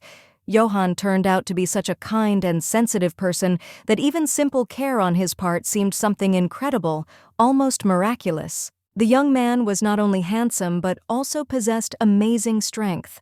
His magic was truly powerful, and his thick, dark hair, reminiscent of raven feathers, gave his appearance mystery and attractiveness. Noticing that the chipmunk was looking at him intently, Johann tilted his head slightly to the side and asked curiously why the little animal was looking at him so attentively, trying to understand what was going on in his thoughts. Feeling tired after all the events he had experienced, he carefully took the tiny creature in his palms as if it were the most precious gift, and, quietly exhaling, allowed himself to fall onto the bed, feeling the tension leave his body, giving him peace. The little animal stretched out its paws towards him, as if trying to say that if the boy pressed it to his forehead, it could help him, transmitting warmth and strength that could heal fatigue and drive away disturbing thoughts, enveloping his mind in a calming peace. The aristocrat, however, was in no hurry to part with this moment. He held the tiny creature in his palms with special care, not wanting to let go so quickly, as if his presence gave something more than just warmth, a feeling of elusive but happiness. Gently pressing the tiny animal to his face, Johann, with a warm, slightly tired smile, whispered a request to stay with him just a little longer, enjoying the rare moment of comfort, as if trying to prolong the feeling of calm and tender affection. The squirrel, gracefully waving her paw as if in approval, gently made it clear that she agreed to spend a little more time next to the handsome man, giving him her quiet but sincere warmth, as if she herself felt how important it was for him. So the nobleman remained on the bed, watching the little chipmunk curiously rummaging through his hair with its little paws, as if gently stroking it, and joyfully feeling the peace that this simple but touching scene brought. On one of the paws still hung a thin golden thread that the princess had tied on him, a gift symbolizing their unknown connection, so touchingly woven into everyday moments of life and in memory of their first encounter with this sacred animal. Then, during dinner, the princess extended her hands to the little animal with delight, not hiding her admiration, seeing for the first time such a holy animal, which was now before her, and in which she felt something unusual and important for herself. The guy didn't like that it was not he but the noblewoman who gave the pet a name. At some point, giving in to a sudden impulse, he carefully picked up the squirrel in his arms and, unable to contain his emotions, carefully placed it on the table nearby, having decided to show his power over the moment. Stroking the soft fur of the animal, he quietly said that the name Kamani did not suit the squirrel at all, as if hoping that his words could change something. And in this simple act, all his affection and desire to give his pet a name that he considered more suitable was expressed. The girl he saw during her transformation clearly needed a name that would reflect her innocence and charm, and he decided that Momo would be perfect, as it represented her tenderness and vulnerability at that moment. With a smile on his face, the boy settled down in front of the animal, looking at it with genuine interest, not knowing how exactly the squirrel would react to this name, which, in his opinion, should suit and reflect its natural charm. But despite all her efforts, the squirrel was not impressed by this nickname. It seemed to her that all these attempts to give her names were nothing more than unsuccessful and stupid labels. Each one was worse than the last, and none of them suited her. Turning around with slight disappointment, the little animal pretended to be satisfied with the name, although in reality this was far from the case, and his face betrayed obvious displeasure despite his attempts to hide his true feelings. Johann continued to watch his pet with a smile, unable to hide his joy at how cute and carefree the animal looked, but there was also some wariness in his gaze, as if he was looking for answers to questions hidden in its behavior. Suddenly, without breaking the silence, he carefully touched the chipmunk, curiously asking if their first meeting had been an accident, as if trying to understand what exactly connected them with this small creature that had now become a part of his life. The boy continued to gently stroke the animal's soft fur, and it quietly squeaked in response, enjoying this attention, although his gaze betrayed deeper thoughts than just the simple pleasure of caressing. Momo was always so sweet and determined, holding the nut in her paws, that Johann, watching her determination, promised himself to always protect her, becoming her reliable friend and protector in this strange and wonderful world where they met. The man promised his pet that he would give him even more gold if he stayed with him, and this promise sounded like a real call for loyalty that should have kept him by his side no matter what happened.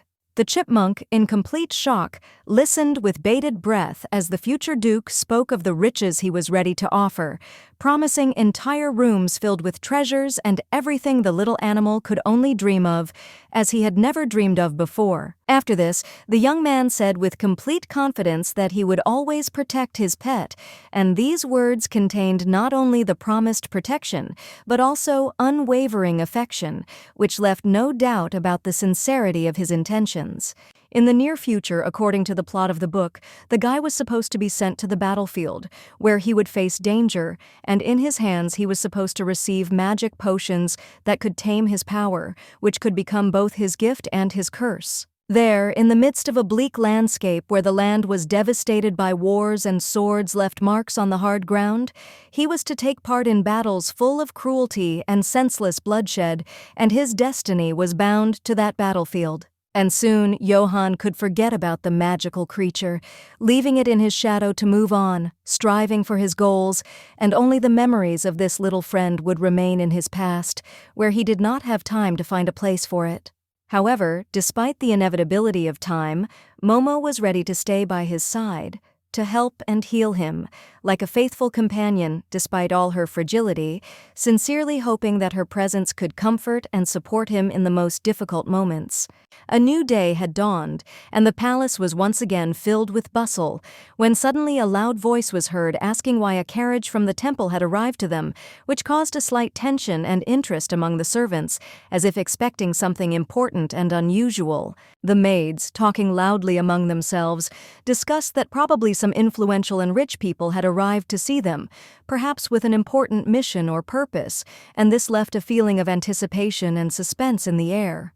There were rumors that the chief priest himself had come to the Duchess for a private conversation, and in a dark room they sat opposite each other, as if preparing to discuss something important that would affect their further actions. The man, holding a cup of tea in his hand, calmly stated that he had come upon learning that the lady's son had absolutely no ability or talent for magic, and this statement was like a blow that destroyed her previous hopes and plans. The lady, hearing these words, recoiled in shock, unable to believe what she had heard, since before the priest had seemed completely satisfied and had not expressed any doubts regarding her son and his future in their society. The man continued his speech, insisting that the holy animal be returned to them, and only then would he agree to take it to the temple, where its abilities would be properly assessed and its future fate would be decided. A tear ran down the lady's face and she swallowed, feeling the tension build and her words hanging in the air, unsure how to respond to demands that would jeopardize her own plans and her son's future. The priest continued his speech, claiming that no one but him knew the dirty secrets of their family, and his words sounded like a sentence, revealing hidden dark sides that could destroy everything that Lady Ella had built for so long. Ella frowned, feeling her inner peace begin to crumble, and suggested ending the topic, as she was not at all happy with the demand to return the animal back, as it had become more than just a pet to her. The man waved his hand aside, ignoring her displeasure, and stated that he had brought medicine for her son as an alternative, and that he would take the animal with him, which left the lady with little choice if she wanted to help her child. Intrigued, the lady looked away, considering the situation. It was a good offer, and she knew it would open the way to a solution to her son's problem, albeit at the cost of losing a pet that had become dear to her. Covering her face with her hand, the young noblewoman smiled despite the internal struggle, and having made a decision, she agreed to the offer, realizing that in this situation, the medicine was the most important thing, even if the price was high. But before giving the animal to the priest, she decided to ask for something because she wanted to know something important before taking the final step that could affect her entire future and the future of her family. One thought was increasingly occupying her mind. Why had her eldest, dear son become such a rebel, behaving too defiantly and inappropriately, as if he was trying to hide his true nature and get out of her control? With a sly laugh, Ella stated that she had heard of a potion that supposedly existed in the temple that could turn a person into an obedient puppet, and she would very much like to get it for herself in order to use it for her own purposes and strengthen her power over those around her. It was a gray day outside and the fog hid the sun, creating a gloomy atmosphere, while inside the palace it was cold, as if winter had come too early, and the whole atmosphere was filled with a sense of threatening timelessness. The squirrel, sitting on a tree, suddenly felt an unusual fear that gripped her small body, as if an unknown threat was sneaking up on her, and her instincts told her that something terrible and irreversible could happen today. Her face was tense and scared because she realized that she was in mortal danger, feeling how everything around her was filling with tension and threat, from which she would not be able to escape so easily. All this time, the chipmunk eavesdropped on the conversation between the priest and the duchess, learning about their cunning and sinister plans that could change his life and the lives of other creatures whom they used as pawns in their cruel game. In the original novel, the squirrel also disappeared at this moment when she was taken from her home and taken to the temple for cruel experiments, leaving behind only bitter memories and an unclear fate that no one could predict. Then she was sent to a cage from which she could no longer escape, and everything that was known about her subsequent fate remained in the darkness as one of many sinister experiments that disappeared into the labyrinths of the world, remaining beyond human understanding. Momo definitely didn't want to be subjected to cruel experiments and returned to the temple laboratory where she once lived, remembering all the horrors and pain she had to endure and dreading what might await her. Then the animal ran headlong along the branch, fearing that the Duchess might take decisive measures against her eldest son and turn him into a weak-willed doll, obedient to her orders and desires, deprived of all freedom. This is the medicine that Johann in the original novel gave to his bride to make her the perfect wife. He used in an attempt to make her fall in love with him, turning her into a puppet of his feelings and desires, controlled by his will. The high tower, where everything seemed distant and silent, began to absorb the evening darkness when the moment of silence came, and only shadows and vague forms reminded that time does not stand still, and everything around is inevitably changing. At this time, Johann, sitting in his room at his desk, read books and papers, absorbed in study, trying to understand the complex issues that troubled him and solve problems that required attention and diligence. Suddenly, the young man's attention was drawn to the piercing sound of an animal's squeak, and he turned sharply to see his faithful companion, Momo, sitting on the windowsill, clearly anxious and with difficulty breathing, which made him wary. On the windowsill in front of him sat his sweet little Momo, his little squirrel, who seemed more and more agitated and tense with every breath she took, as if something alarming was happening and she was trying to convey an important warning to her friend. The young man, worried about the condition of his pet, hurried to approach his little friend, and the squirrel, noticing his approach, began to squeak loudly, desperately trying to convey to him the alarming news of the sinister plans that were being made behind his back. The little animal, sensing danger, screamed in its own language, its small body trembling with fear, desperately trying to convey the information that the evil stepmother, seeking to control him, was trying to poison him and turn him into her obedient puppet. However, Johann finally realized that the squirrel was trying to warn him of a terrible danger, that the warning was not just an alarming cry, but also a reflection of the fact that someone close to him intended to kill him, and this realization shocked him to the depths of his soul. The chipmunk wondered how to convey to his friend the terrible truth that he was being betrayed, that the danger was much closer than he could have imagined, and how to explain all this without causing even more fear and misunderstanding. The animal, realizing that it had no other choice, decided to hide under the sheet, trying to escape the gaze of the aristocrat, who seemed not to understand what was happening and continued to look at the animal with confusion on his face. Suddenly, a bright light cut through the darkness, and Momo appeared in the room, but in human form, a pretty girl with curls, who, as it turned out, was not just a pet, but someone much more important and powerful. The boy, stunned by her sudden appearance, stood there, unable to understand what was happening, when the girl pushed him, shouting that they did not have time for explanations, and that he should focus on more important things because the danger was creeping closer. The young man's eyes widened in shock and horror as he realized that the girl, his faithful companion, was planned to be taken back to the temple to be used for terrible experiments, and this revelation seemed to shake him to the very depths. The little girl explained that she had overheard a conversation between his stepmother and the priest, where they discussed how, since the squirrel did not have the necessary talent for magical calming, it should be returned to the lab for further experiments. Sweat ran down the boy's face as the thought that Momo was going to leave right now and leave him behind washed over him with a suffocating sense of anxiety, and he couldn't believe that such a moment could come so quickly.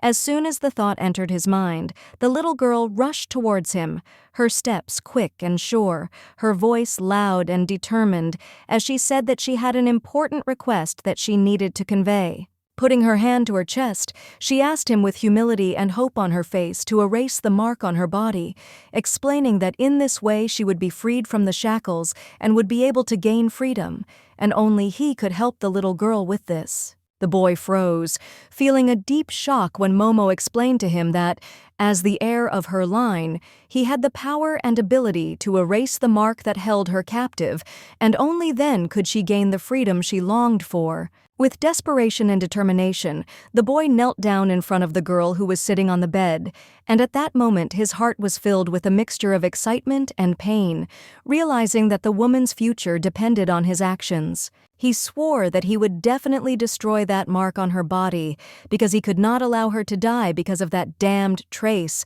and in his eyes there burned a sincere determination and concern for her fate, a willingness to sacrifice everything for her safety. Reaching out, he gently touched the mark on Momo's body, his fingers soft yet determined as he began to erase the mysterious mark that held her captive, a crucial step in freeing her. As soon as the sign disappeared, Momo sighed with relief and thanked her friend, feeling the weight lift from her soul and freedom become a reality. Now she could leave this house where she was being held and set out on her new journey. But despite her relief, Johann was still in danger, and this news made him think about why all this was happening, what was behind this threat, and what terrible consequences could await him in the future. The bitter truth was told that the evil stepmother had indeed planned to poison him to force him to submit to her will, and this discovery greatly shocked the young man because he could not even imagine that his loved ones were so inclined. Therefore, the girl, showing concern, ordered the boy to eat only cold food because it was the one that did not contain poison, and if he was suddenly brought something hot, he should insistently demand that it be cooled before he ate it. When Johann tried to object and interrupt her, she firmly told him to be silent and continued her speech, expressing her concern that he might soon be sent to the battlefield, where his life would again be in terrible danger. Johann, overwhelmed with strong emotions, suddenly grabbed her hands and, looking into her eyes, affectionately said that he was not worried about himself, but only about her, because her safety was more important to him than anything else in this huge world. The boy almost burst into tears when he realized that the little girl had spent all her magic on the transformation, just to warn him and tell him the truth, to warn him of a possible threat, risking her great power. Touched and shocked, Johann lowered his head, and Momo, with love and tenderness in her eyes, looked at him. She was ready to do anything to make life easier for her older friend, even if it meant putting herself in danger. The little girl carefully placed her hand on his head, gently stroking him, trying to calm him down and convey her care, making it clear that he was not alone in this world and could always count on the necessary feminine support. After that, Momo smiled. Her expression became much softer, and she quietly asked her friend not to worry, assuring him that she would always be there, ready to support and help him despite any difficulties that might come his way.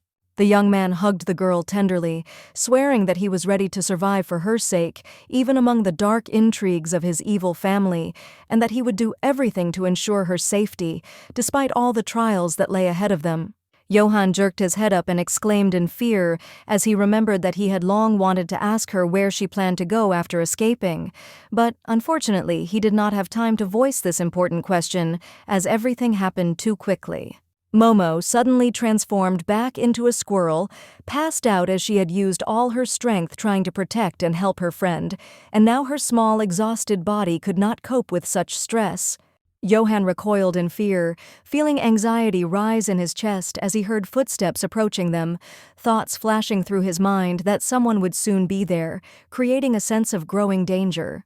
He quickly took the squirrel in his arms, his voice filled with concern as he ordered her to hide immediately, for she was in real danger now, and he could not allow her to get into trouble. His heart sank heavily with foreboding. He sternly told the chipmunk to hide deep in the forest, away from prying eyes, so that she would be safe. Johann knew that this was a crucial moment, and all he could do now was protect her in any way possible. After that, he carefully began to untie the golden thread that the princess had tied on the animal's paw, feeling jealousy flare up in his chest, because this connection seemed not just between him and the pet, but between him and her. He then carefully tied his own ribbon around the chipmunk's neck, asking him to always wear the ornament with him to symbolize their special bond and to keep his memory close to his little friend. This way he could be sure that he would always know where his faithful pet was, and in case of a threat he would be able to protect him, because now their connection was firmly cemented by the symbol of his care, devotion, and constant attention. Sitting down by the window, the boy quietly told the squirrel to go away, assuring her that he himself would distract the guests so that they would not notice the disappearance of her little companion, because it was important for him to preserve the secret and safety of his close friend. Upset, the boy could hardly hold back his tears as he said goodbye to his only friend, feeling how sadness gripped his heart, because their paths had to diverge, and it was hard for him, since there was no one else around except this little one. The boy caught the animal's frightened squeak and realized that it was genuinely worried about him. Suddenly, Jonah, feeling uneasy, suggested to the chipmunk that everything would be all right and that he could probably handle it himself, despite his vulnerability. Finally, the squirrel jumped out of the window, escaping, and the young man was left alone, once again immersed in loneliness, which pressed unbearably on his chest, because now he had neither a pet nor a faithful friend nearby. Before leaving, the squirrel turned around and took one last look at its owner, who stood alone, absorbed in the world, feeling his loneliness become even more acute and tangible without the presence of his faithful companion nearby. In parting, the chipmunk raised his paw and waved it to the young man, as if saying goodbye forever, after which he disappeared into the darkness of the night, leaving him alone with thoughts of those rare but immensely valuable moments that they experienced together. The mansion of the sinister Duke's family remained in complete silence. The windows seemed empty and lifeless, and the cloudy day only increased the feeling of abandonment and anxiety, as if the house itself was swallowed by darkness. All this time, Jonah sat by the window, lost in thought, mentally saying goodbye to his friend. His soul was filled with sadness and melancholy, as if everything bright and good in his life had left with this little creature, leaving only emptiness. The carriage that had been brought from the temple was still parked outside, and the people who had been looking for the chipmunk all over the estate continued their unsuccessful search.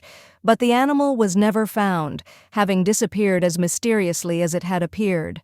The young boy, still unable to take his eyes off the window, turned towards the door when suddenly a man entered the room, loudly announcing his visit, breaking the silence and absorbing the young man's thoughts with his unexpectedness. It was a male servant who informed his master that he had dropped by for a short while to check on his quarters, as if inadvertently interrupting the moment of solitude and creating the feeling that someone was breaking into his private world.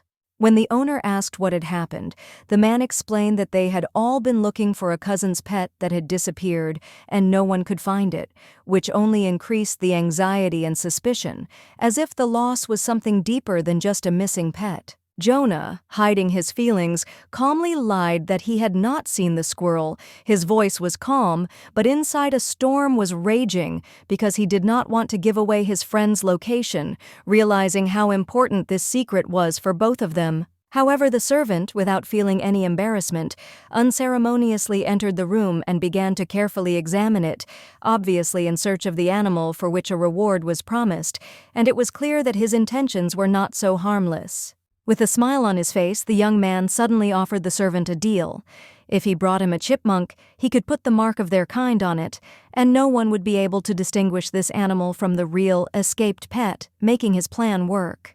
The man would then receive a reward for it by bringing the body to the owners and claiming that the animal died because it was bitten by a dog, creating a plausible story that would allow him to avoid all suspicion and receive a well-deserved reward. The servant would have been grateful to the master for such an act, but he was tormented by doubts. What benefit could the master derive from this deal, and what kind of interest was hidden behind such a strange offer, which seemed somewhat suspicious?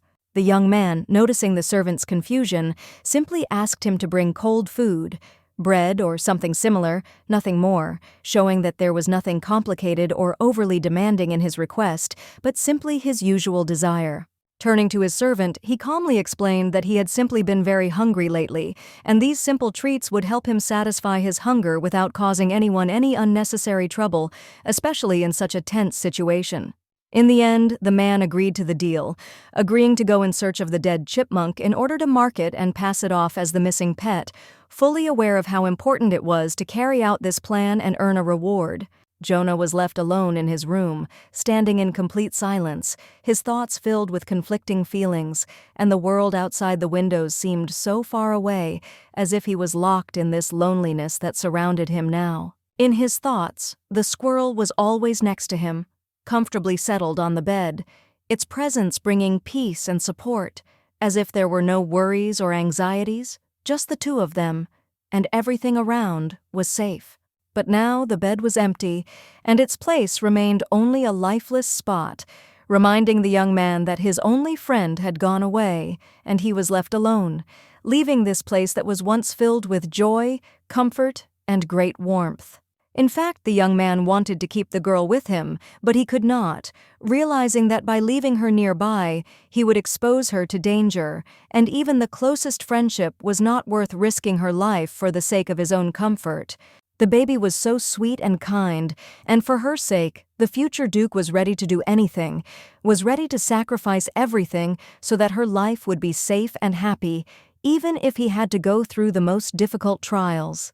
Sitting down on the bed, Johann sighed quietly, trying to calm himself down, saying that now the squirrel would be safe, hiding his face in the sheets, barely holding back tears, because now he was all alone, without the friend who was once there. He gripped the soft fabric of the sheet tightly with his fingers, as if trying to hold on to the last shreds of self-control, and tried with all his might to hold back the tears that treacherously burned his eyes, threatening to burst out along with the pain tormenting his heart. The night came when the full moon illuminated the dark sky, and the stars twinkled brightly, as if showing the way to those who dared to enter this world full of mysteries and premonitions, where every step could lead to unpredictable consequences.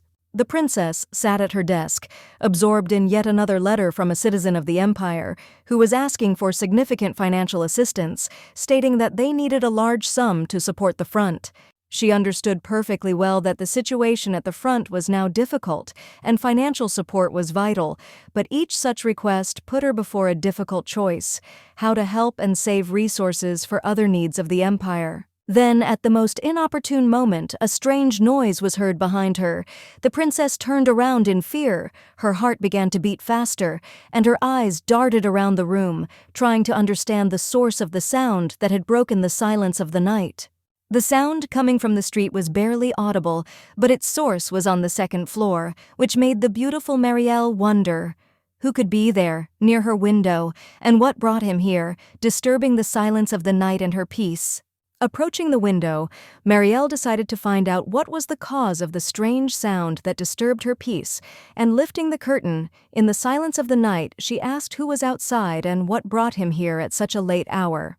On the windowsill sat her familiar Chipmunk, dried up with fatigue, his tiny paws barely holding him in place, and he seemed completely devoid of strength, as if the last of his energy had left him, leaving only a weak breath. When Marielle's cute gaze fell on the animal's paw, she noticed a thin golden thread and immediately realized that this animal belonged to her friend. At that moment, the chipmunk suddenly began to lose its balance and began to fall in helplessness. The animal blinked, trying to come to his senses, But there was impenetrable darkness all around, absorbing his thoughts and feelings, like a last breath disappearing into the darkness of the night, leaving only a weak flicker in his eyes, barely struggling with such darkness. Squirrel came to in unfamiliar, brightly lit chambers, nestled comfortably on a soft pillow, her eyes still blinking, trying to figure out where she was and what had happened, while her memories of what had happened remained vague. Marielle, overcome with anxiety for the animal's condition, hurriedly walked towards it with a tray of nuts, her face reflecting genuine care and concern for the poor animal, which was in such an exhausted and weakened state. The lady sat down on the sofa, next to the pile of the carpet, quietly watching the squirrel regain its strength, enjoying the nuts, and with each bite its little body was filled with new energy, as if awakening from a long sleep. The little animal devoured the nuts with genuine joy, as if each of them were a small miracle, filling his taste perception with amazing delight, and he could not get enough of this unprecedented pleasure. Obviously, the princess never stopped wondering how the squirrel could have overcome such a long and difficult journey to get to her house, and what was the mysterious circumstance that brought her here at this strange and unexpected moment. When Marielle suggested taking the squirrel home, the animal waved its paws indignantly, as if trying to show that it did not want to return to its former place, where only trouble awaited it. The little animal jumped sharply off the bed and quickly ran to the stack of papers, trying to show the lady that returning home would be too dangerous, since there was a serious threat waiting for him there, which he wanted to warn her about. The cute squirrel quickly found one of the documents and, concentrating on pointing at it with its paw, did not take its eyes off the princess, as if trying to convey to her the importance of this evidence, which could confirm the truth of his words.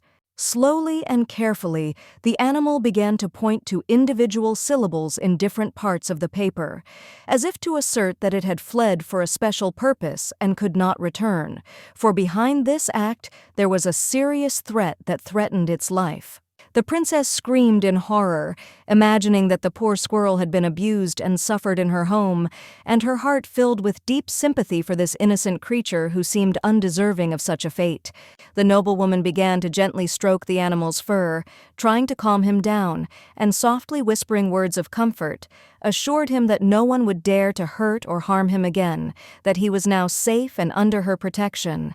Sweet Marielle, remembering how cruelly the owner treated the pet, promised the squirrel that now she would protect her with all her might and would not allow anyone to dare to do the same to this sweet and defenseless creature again. The calm priest stood next to his partner and, shaking his head with regret, told how the sacred animal could not be brought back to life. It left this world, despite all desperate attempts, and now their efforts were in vain. The woman said with obvious disbelief that the animal had died on the very day they arrived with it, which looked very suspicious, and she had doubts about the whole situation, as if something did not add up. The man, while reluctantly agreeing, insisted that the chipmunk was dead when he arrived, and that there was a mark of the Duke's family on his body, clearly indicating his family affiliation and casting doubt on what had happened. Ravenna expressed her doubts, pointing out that not everything in this story was as simple as it seemed at first glance, and that it was worth paying attention to several details that could hint at deeper problems and questions. Putting his hand on the shoulder of his stern companion, the priest said that she had worked too much and should rest. Stop thinking so restlessly about the squirrel, because sometimes rest was necessary for clarity of thought. Moreover, he added that there was no need to worry so much, because usually sacred animals sitting in cages did not have a particular desire to become human and gain intelligence, so perhaps the worries were in vain. Time passed, and the squirrel gradually accumulated so much magical power that it became noticeably stronger, more agile, and more confident in its abilities. Realizing that now paths were opening up before it that it could only dream of before. Now the animal spent time not only at meals with the princess in the dining room, but also in a variety of places, where their conversations became increasingly warm, filled with laughter, trust, and a feeling as if their destinies were connected by an invisible thread. Previously, the squirrel was convinced that the princess possessed the same powerful magic as her legendary lover from the book, but as they communicated each day, it became clearer and clearer that reality was far from corresponding to these fairy tale ideas. Looking around in confusion, the cute chipmunk tried to figure out why a lady with such impressive power did not have a sacred animal, because it would seem such a creature should have accompanied her by right. Suddenly the pet heard someone say his name, and succumbing to the unexpected call, he immediately turned sharply, looking around warily in search of the one whose voice cut through the silence, making his heart beat a little faster. Marielle stood before him, her tired appearance speaking for itself, dark circles under her eyes, a strained smile, strands of hair falling out of her once neat hairstyle, giving her an even more exhausted look. Having fallen heavily to the floor, as if the last of her strength had left her, the beauty exhaled tiredly, and then barely audibly muttered that today had been especially difficult for her, leaving in her soul only fatigue and a desire to forget herself in silence for a moment. With a disconcerted sigh, the lady admitted that she had recently received a huge number of letters from people desperately asking her for financial help. And in addition to this, a war was brewing in the empire that threatened to turn into a catastrophe. The squirrel was not only outraged, but also deeply saddened to learn that the lady, despite the lack of tax revenues from the people, continued to support them, as if not noticing how this was draining her own resources. In the original version of the book, Marielle was described as kind and dazzlingly beautiful, but far from political intrigue, and therefore too easily succumbed to the persuasion of others, and was influenced by those around her. But suddenly the squirrel, noticing something strange, started warily, then sharply pointed its paw towards the fireplace, forcing the beauty, frowning, to turn her gaze in bewilderment to the flickering flame in the hearth, in which the dancing tongues of fire were reflected. The chipmunk, without thinking twice, began to act out a whole scene. He pretended to chop wood, energetically swinging an imaginary axe, desperately trying to make his interlocutor understand what he was hinting at. And then, leaning back, he demonstratively sighed, as if exhausted from fatigue, and crossing his paws in front of himself, showed a stern sign, enough, as if hinting that further continuation in this spirit was impossible and unacceptable. Finally, Marielle smiled warmly, realizing what a brilliant idea the animal was trying to convey to her. Nobles who asked for financial assistance could very well give part of their funds not in gold, but in firewood, since in the hot region they had no need for wood at all. The animal smiled happily, nodding cheerfully as if a ray of sunshine had run across its face, confirming that the beauty had finally figured out its plan. It straightened up proudly, beaming with joy because its message had been heard and understood. Inspired by such resourcefulness, the lady carefully hugged her pet, tenderly pressing him to herself, and with tenderness in her voice praised him, calling him not only smart, but also a real fine fellow, capable of solving even the most difficult problems. After that, she asked her little friend with slight embarrassment if he would mind if she continued to confide her experiences to him and ask for advice, because his views and ability to find a way out of difficult situations turned out to be invaluable. In the end, the aristocrat smiled with gratitude and quietly thanked God that she was lucky enough to meet such a smart and good squirrel who was always there, ready to support and share his light. The evening in the mansion, when the sun was slowly setting, filled everything around with a warm, soft golden light, creating an incredibly beautiful and peaceful atmosphere, as if time itself slowed down and stopped at this magical moment. At this time, the lovely noblewoman was sitting on the bed. Her face was covered in tears, and in her hands she was tugging at strands of her brown hair, her eyes dimly reflecting the pain of loss and loneliness that the girl could not hide. Running her fingers through the cut strands, she couldn't help but think of a long-lost person, a girl named Eureka, who had been something special to her, and her disappearance had left an indelible mark on her heart. The Duchess could not hold back her tears. Her heart was torn apart by the longing for her second daughter, who had disappeared many years ago when they went to the temple together. Tears rolled down her cheeks, reflecting all her unspoken pain and loss. Her daughter was still very small then, tenderly wrapped in a warm blanket, and suddenly she disappeared, as if she had dissolved into thin air, leaving behind only an insurmountable void, without the slightest trace that could provide any explanation. The mansion with green roofs, where high pointed tops rose like beautiful precious stones, and the bright, eternally shining interior of the corridors created an atmosphere of mystery and incomprehensible beauty. At this time, the chipmunk, having settled down in a tree, enjoyed a moment of rest, having comfortably settled his small, furry body among the branches, feeling how the world around him slows down, and he can relax. It was a picturesque garden where the maids, busy with their daily affairs, calmly strolled along the green paths, talking about something light and insignificant, filling the space with a light rustle and a pleasant ringing, creating an atmosphere of peace. Suddenly, their attention was attracted by the squirrels, who were listening with alarm to the sounds coming from the window of a building located very close by, whose voice, as if piercing the silence, spread throughout the garden and filled it with strange excitement and vague anxiety. Inside the building, in a secluded room, sat the Duchess, her face stained with tears, and in her hands she held a piece of paper that seemed unable to console her grief, while her thoughts were completely consumed with anxiety and pain. Immediately, the chipmunk ran to the window and, pressing his muzzle to the glass, began to stare intently inside, trying to understand what was happening to the aristocrat, whose mental pain was hidden behind these majestic walls. Quite quickly, the little animal remembered that there had been talk recently about the lady's health deteriorating, and although the rumors were vague, the anxiety in them was becoming more and more tangible and noticeable, forcing him to think about the possible consequences. The lady stopped crying when she heard a strange noise coming from the window on the side where the shady alleys began, and, suddenly alert, she turned her attention to what was happening outside her. Suddenly, a chipmunk appeared in front of her, a charming creature with large, curious eyes that examined everything around them, looking carefully upwards, as if looking for something hidden from her eyes. The noblewoman, in complete shock, looked at this animal in bewilderment, not understanding where it could have come from, appearing so unexpectedly in her room, as if it had escaped from some fairy tale path, leaving no trace or explanation. In an instant, as if by magic, the woman suddenly realized that in front of her was her daughter's pet, which she had talked about so often, mentioning him with tenderness and warmth, as if he were a part of her very heart. As soon as the little animal settled on the torn strands of hair, it suddenly squeaked, looking questioningly at the woman, as if trying to understand where this hair came from, attracting her attention with its curious eyes.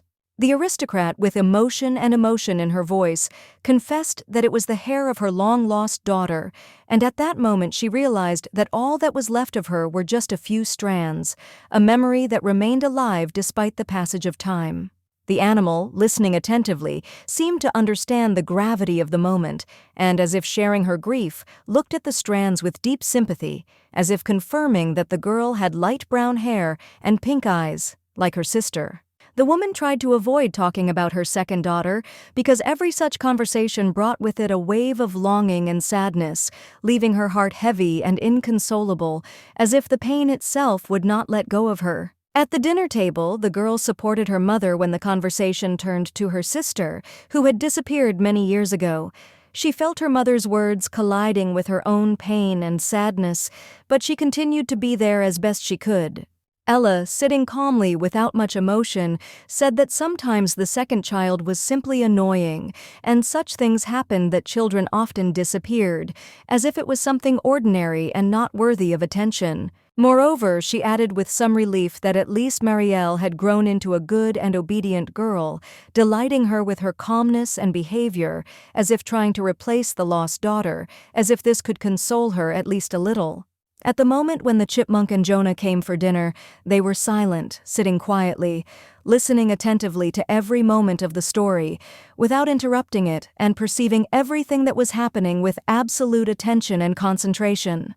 On the day when the unexpected attack of robbers took place, the carriage following its route stopped, and the woman, overcome with fear and panic, lost her child, which led her to a state of despair. The squirrel, listening attentively to the lady's speech, noticed how she suddenly fell silent and thought, asking herself why she decided to tell her experiences to an animal that could not answer or understand her worries. Suddenly, the pet, without saying a word, lay down on the bed, putting his tummy up, as if trying to calm and support the woman at that moment, expressing his support in a silent and warm manner. The little animal gently pointed to its belly with its paw, as if invitingly demonstrating that it was ready to accept affection, and thus showing that the atmosphere could be changed and improved with a simple gesture of care and attention. The noblewoman laughed quietly, realizing that the animal, without requiring words, was hinting that his mood would certainly improve if she began to gently scratch his soft tummy, and a slight spark of joy played in her eyes. The lady's fingers, as if in response to this silent call, gently touched the pet's fluffy fur, and she began to stroke him, feeling how his body gradually relaxed from her gentle touches, leaving an atmosphere of comfort in the air. After that, she suggested that the pet come to visit her from time to time, because she always had a lot of tasty nuts that could please the animal, giving him joy and satisfaction from the treat.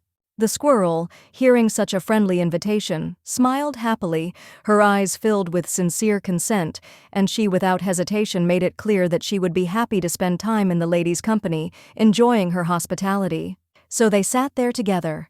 The Duchess, who had settled down on the bed, gently stroked her little pet, enjoying the warm and calm moment that filled the room with coziness, creating an atmosphere in which there was no room for worries or anxieties.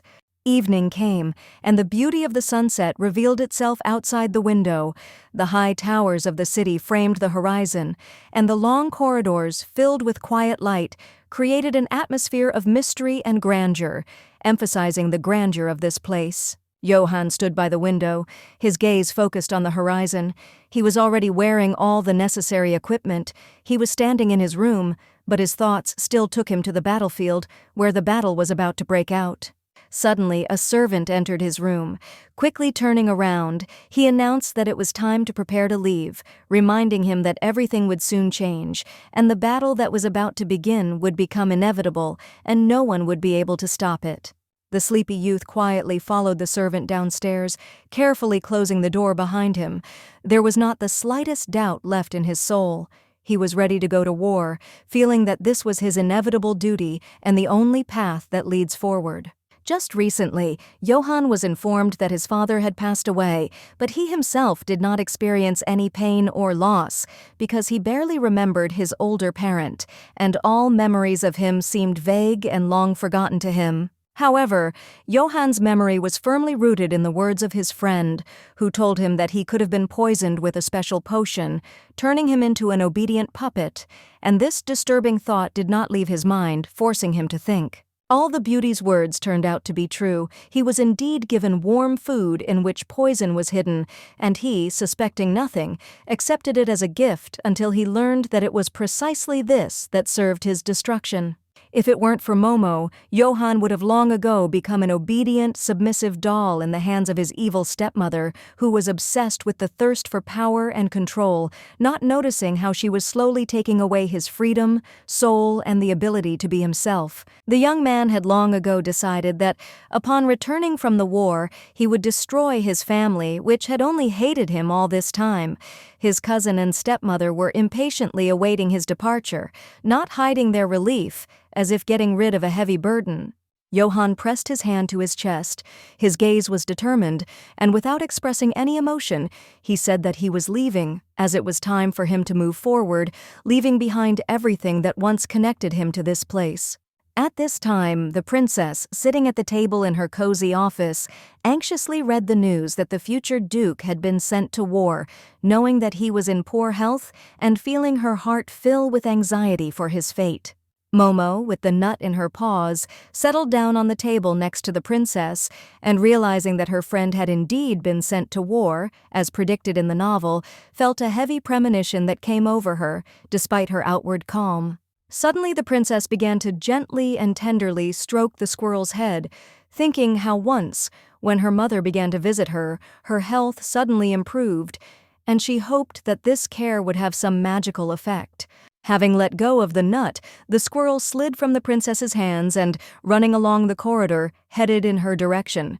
The surprised noblewoman asked where her pet was rushing to, not expecting such an abrupt departure and not understanding the reasons for his sudden escape. In complete shock, the beauty stood there, watching as the animal suddenly began to transform into a human form. Her eyes widened in amazement, and she could not believe what was happening right in front of her, unable to comprehend what had happened. Hiding behind the green curtain, the girl embarrassedly muttered that she would explain everything to Marielle, but her voice was so quiet that it was difficult to make out what she was trying to say, barely finding words through her embarrassment. At that moment, the Duchess entered the room to hurry to her daughter with a disapproving look. But before she could say a word, she froze, struck by the unexpected scene that unfolded before her eyes. The noblewoman stood there in complete shock, her hands clasped helplessly to her chest and her eyes wide open in shock. She could not believe what she was seeing and could not comprehend what was happening, standing as if spellbound by this incredible sight. In front of her stood her Eureka, her long-lost daughter, with pink, big eyes, covered only by a curtain, but completely naked, which stunned her even more and made her heart beat in a rhythm of panic. Not believing her eyes, the aristocrat extended her hand towards her second daughter, her fingers trembling with excitement, and when Marielle called out to her, she tried to gain at least a little confidence in what was happening, but everything around seemed incredible. The little girl tried to calm her mother down, repeating that she was mistaken and that the girl standing in front of her was not her daughter and had nothing in common with Marielle's sister, claiming that everything that had happened was just a vague figment of delusion. At this point, the woman could not bear it any longer and lost consciousness. Too many feelings and emotions overwhelmed her, and her head was spinning from screams and confusion, as if her mind was absorbed by this incomprehensible reality. At this moment, Momo stood there in complete shock, not knowing what to do. She was about to reveal the truth to the princess, but she never expected the Duchess to enter the room at that very moment, which put her in an extremely awkward position. The two young ladies sat in the room together in a painful silence until the little girl was given a new dress and her appearance was no longer so revealing. She was now dressed, but there was still a sense of uncertainty and anxiety in the air. Suddenly, Professor Brown, the Duchess's family's respected physician, entered the room and confidently reported that the lady was fine and was now resting, safe, and recovering from the shock she had experienced. Marielle approached the doctor with obvious anxiety. Her gaze betrayed her concern, and he, noticing this, gently reassured her, saying that her mother would soon wake up as soon as the emotions subsided a little, and she would be able to gradually come to her senses. The doctor then cast a quick glance at the second lady and, after explaining the situation, said that the aristocrat had fainted from sudden shock, which was caused by the astonishing events that were taking place right before her eyes. The lady had always dreamed of finding her long-lost daughter and probably mistook the little noblewoman for her own girl because she was so similar in appearance that this similarity could not help but confuse. The woman, deep in sleep, lay calmly in her comfortable bed, strictly observing the prescriptions of rest, which was so necessary for her complete recovery and return to normal life. The girls, overcome with indescribable horror, listened with bated breath as the Duchess grieved over the loss of her child, feeling incredible stress that literally squeezed the last of her strength out of her and left her without support. The doctor, with gentle seriousness, explained that at such a time, both psychological and physical stability, as well as calm, were especially important for the lady so that she could recover. After he had made his recommendations, the man bowed with dignity, gave way to a place of rest, and withdrew, leaving the space necessary for restoration and inner balance. The little ladies remained in a room engulfed in complete silence, where every word, every movement seemed to echo in their souls, filling the space with an invisible anxiety that fettered their hearts, preventing them from finding comfort. Marielle, finally coming to her senses, turned to her interlocutor, asking with concern in her voice how scared she was by everything that had happened and how it could affect her perception of events. The noblewoman, slightly embarrassed, apologized to the girl opposite, telling her that her mother had made a mistake in taking her for the missing daughter because she also had pink eyes and the same curly hair as this girl. Momo raised her hands up with a sincere smile, turning to the lady of this house, assuring her that she was completely fine and that there was no need to apologize for what happened, because it would be much more correct for her to apologize for scaring everyone. Momo also added with slight embarrassment that she was the one who should be apologizing for such an unusual and possibly frightening transformation that she had caused everyone, creating unnecessary anxiety.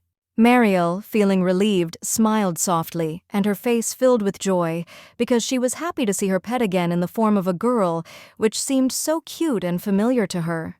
The princess, with a smile on her lips, explained that she had read in books about sacred creatures, and now, seeing such an unusual girl in front of her, she felt even more confident in her understanding of these magical creatures. When asked where she got her magical powers from, Momo hesitated, taking a long time to answer, and finally slowly began to explain that this was a rather complicated question, and that she herself did not fully understand the nature of her abilities. This was a real shock for the princess. She learned that all this time the squirrel had been feeding on her magic, which supported its magical power, and she herself did not suspect that she could be the source of such energy. The noblewoman, with slight bewilderment, stated that although she had unusual abilities, she had never used magic in the full sense of the word, and it was difficult for her to explain how she had acquired such powers without understanding their source. Momo lowered her head and, barely audibly muttering, admitted that, nevertheless, her interlocutor did have a special talent for magic that could not go unnoticed and not cause admiration. And so, like a true angel, the lady said with a gentle smile that she did not blame her companion for anything, but, on the contrary, was sincerely happy that the squirrel received a piece of magic from her, which became a true gift that enriched both of them. The little girl covered her eyes with her hand, involuntarily squinting at the brightness emanating from the noblewoman, as if the aura itself was so powerful and blinding that it could overshadow everything around her, turning her presence into something almost supernatural. Suddenly, an unexpected proposal came from the aristocrat. She offered her interlocutor to become her older sister, and this request was so sincere and unexpected that it plunged Momo into deep confusion. Momo, stunned by these words, froze in place, not believing that she was invited to become part of someone else's family, offering her a place in their circle, which was so unexpected and touching that she could hardly contain her emotions. The noblewoman, gently placing her hands on the other girl's knees, realized that her request was selfish, but deep down she knew that this offer would benefit not only her, but also the second girl, opening up new opportunities for both. In addition, the baby's mother had little time left due to her deteriorating health, and this added an extra urgency to her request, as if she was trying to convey her care and responsibility through this offer. And indeed, as it happened in history, the Duchess could not bear the loss of her second daughter, who disappeared, and soon her heart could not bear the grief, consumed by anxiety and melancholy, which eventually led her to her inevitable death. However, the noblewoman always lovingly cared for the squirrel, her little friend, and every moment spent with her brought her joy and warmth, like a ray of light dispelling the dark shadows of loneliness in her life. For a while, Momo sat with her head down next to her friend, thinking about her unexpected and touching proposal, wondering how it could change her destiny and offer a new path for her future. Marielle added with a warm and soft smile that she was immensely happy that the girl was now with their family, because she was not only kind, but also a genuinely good soul who deserved to find her place among them. Suddenly the little girl jumped to her feet, her eyes filled with determination, and with a cry of despair she admitted that it was she who had been selfish and shameless in condemning herself to the burden of painful doubt and inner conflict. Entering this house like a little squirrel, she received so much love and care that her heart was filled with gratitude for every manifestation of attention and kindness that surrounded her, turning this place into a real corner of warmth and comfort. Moreover, she found here two other people who in such a short time became as close to her as family, and all barriers between them disappeared, as if she had always been a part of this family, without feeling the slightest separation. Momo clenched her fists at her sides, feeling her doubts finally recede, and with deep determination in her heart, she agreed to the offer, knowing that this was the important step she had to take to find her true place, her home. The little girl, with full determination, loudly declared that she was ready to become her sister and take a new name, Eureka, which was an important step for her, symbolizing her readiness to open up and accept a new family. Marielle, overwhelmed with happiness, unable to contain her emotions, immediately rushed to embrace their new family member, feeling that now they were not just acquaintances, but real sisters, connected by a strong, almost imperceptible, but unbreakable thread of love and mutual warmth. When the little girl tenderly called her sister, the princess felt her heart fill with warmth and joy. It was a real, sincere love that did not require words, but could be felt with every gesture. And so, from now on, she began to live in the Duchess's big house with a green roof, under a blue sky, where days filled with happiness and care flew by so quickly that they seemed like a dream that she was once afraid of losing. The nobles walked through the city, and rumors spread with astonishing speed that the Duchess had taken in an orphan, a girl who became her adopted daughter, which stirred the hearts of many townspeople and caused a storm of discussion. The townspeople, with their usual distrust, thought that the Duchess's family had been deceived again, since their naivety and openness often became the cause of gossip, while they were unaware of the complex games that surrounded them. They all looked down with a haughty air upon the little lady, who, despite her youth, descended from the carriage with dignity, and every step she took seemed at once innocent and full of hidden strength. Eureka, in her new blue dress with her neat curls and bright golden eyes, seemed like the very embodiment of cuteness. Her long eyelashes emphasized the tenderness of her face, giving her appearance something magical and unearthly. The city was densely filled with houses that lined up in a row like endless walls, and behind them stretched a green forest, full of silence and tranquility, hiding in its wilds many mysteries and ancient secrets that were waiting for their time. The gentleman, with gratitude in his voice, thanked the young lady for visiting their shelter, expressing appreciation for her attention and care, which was not only an honor for them but also a great joy. Eureka, with a sweet smile on her face, thanked them in return for the warm welcome they had given her, noting that it was her first official visit and she was grateful for the opportunity to be a part of their world and see how others lived. People led her inside, gently showing her the way, and she, with inner calm and confidence, walked behind them, feeling a slight excitement in her chest. This moment became another important milestone in her life, which was just beginning, opening up new horizons for her. Her main goal was to find that mysterious man in glasses, who always carried documents in his hands, and whose actions and name were hidden behind a veil of foggy obscurity, surrounded by many rumors and mysterious conversations.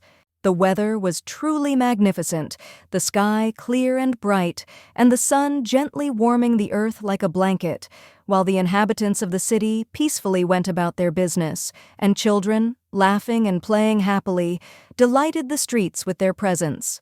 The noblewoman was looking for a doctor named Renat Cardan, who was recognized as the best physician in the empire and whose name shone in medical books as a symbol of skill and hope for those who turned to him for help.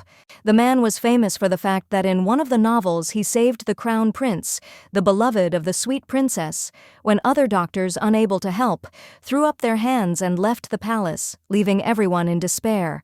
However, due to the fact that he grew up in poverty, his path to fame was long and thorny. He went through many difficulties until he became a famous doctor. This is what the novel said about his life, full of trials and overcoming. The girl thought about how she could help the character go through all the trials to eventually become not only successful, but also gain recognition in the world of medicine, becoming a great doctor who deserves fame. As soon as Eureka noticed the man sitting under the tree, children were running around him. Their loud cries and laughter were heard, filled with play and joy, as if the children themselves were the embodiment of carefree happiness. The woman who was sitting nearby was a nanny, who spent time with the children, watching them play and be happy with a smile, because she saw how every moment of her communication with them was filled with sincere care and warmth. Eureka thought for a moment, imagining how the Duchess might treat her as if she were her own daughter, and in her imagination she saw them sitting together as mother and daughter, sharing comfort and care in the shade of a majestic tree. She imagined how they could sit at the table, drink hot aromatic tea, and exchange tender words, spending precious time with each other, enjoying every moment of warmth and closeness without unnecessary worries and concerns. The lady, putting the baby to bed, tenderly wished her sweet dreams. Her voice was warm and soothing, as if the night itself was enveloping the girl, filling her soul with comfort, calm and invisible care, giving her a sense of security.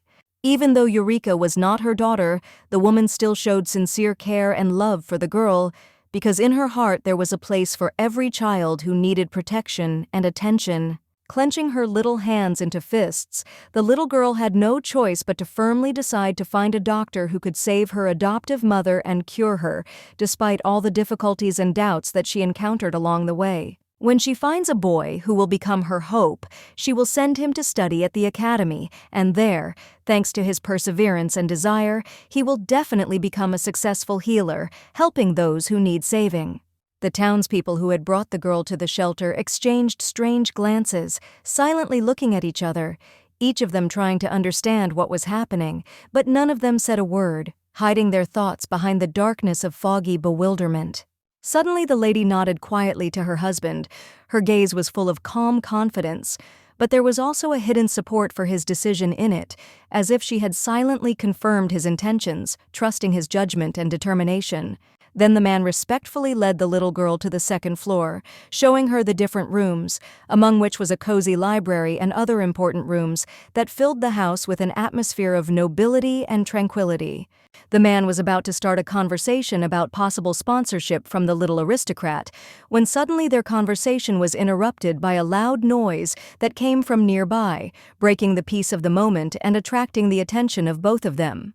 Smiling mysteriously, the man said that the noise was probably caused by the children, and then, without wasting any time, added that he would leave the girl alone for a while to go check out what exactly was happening behind the walls, where his curiosity might have led him.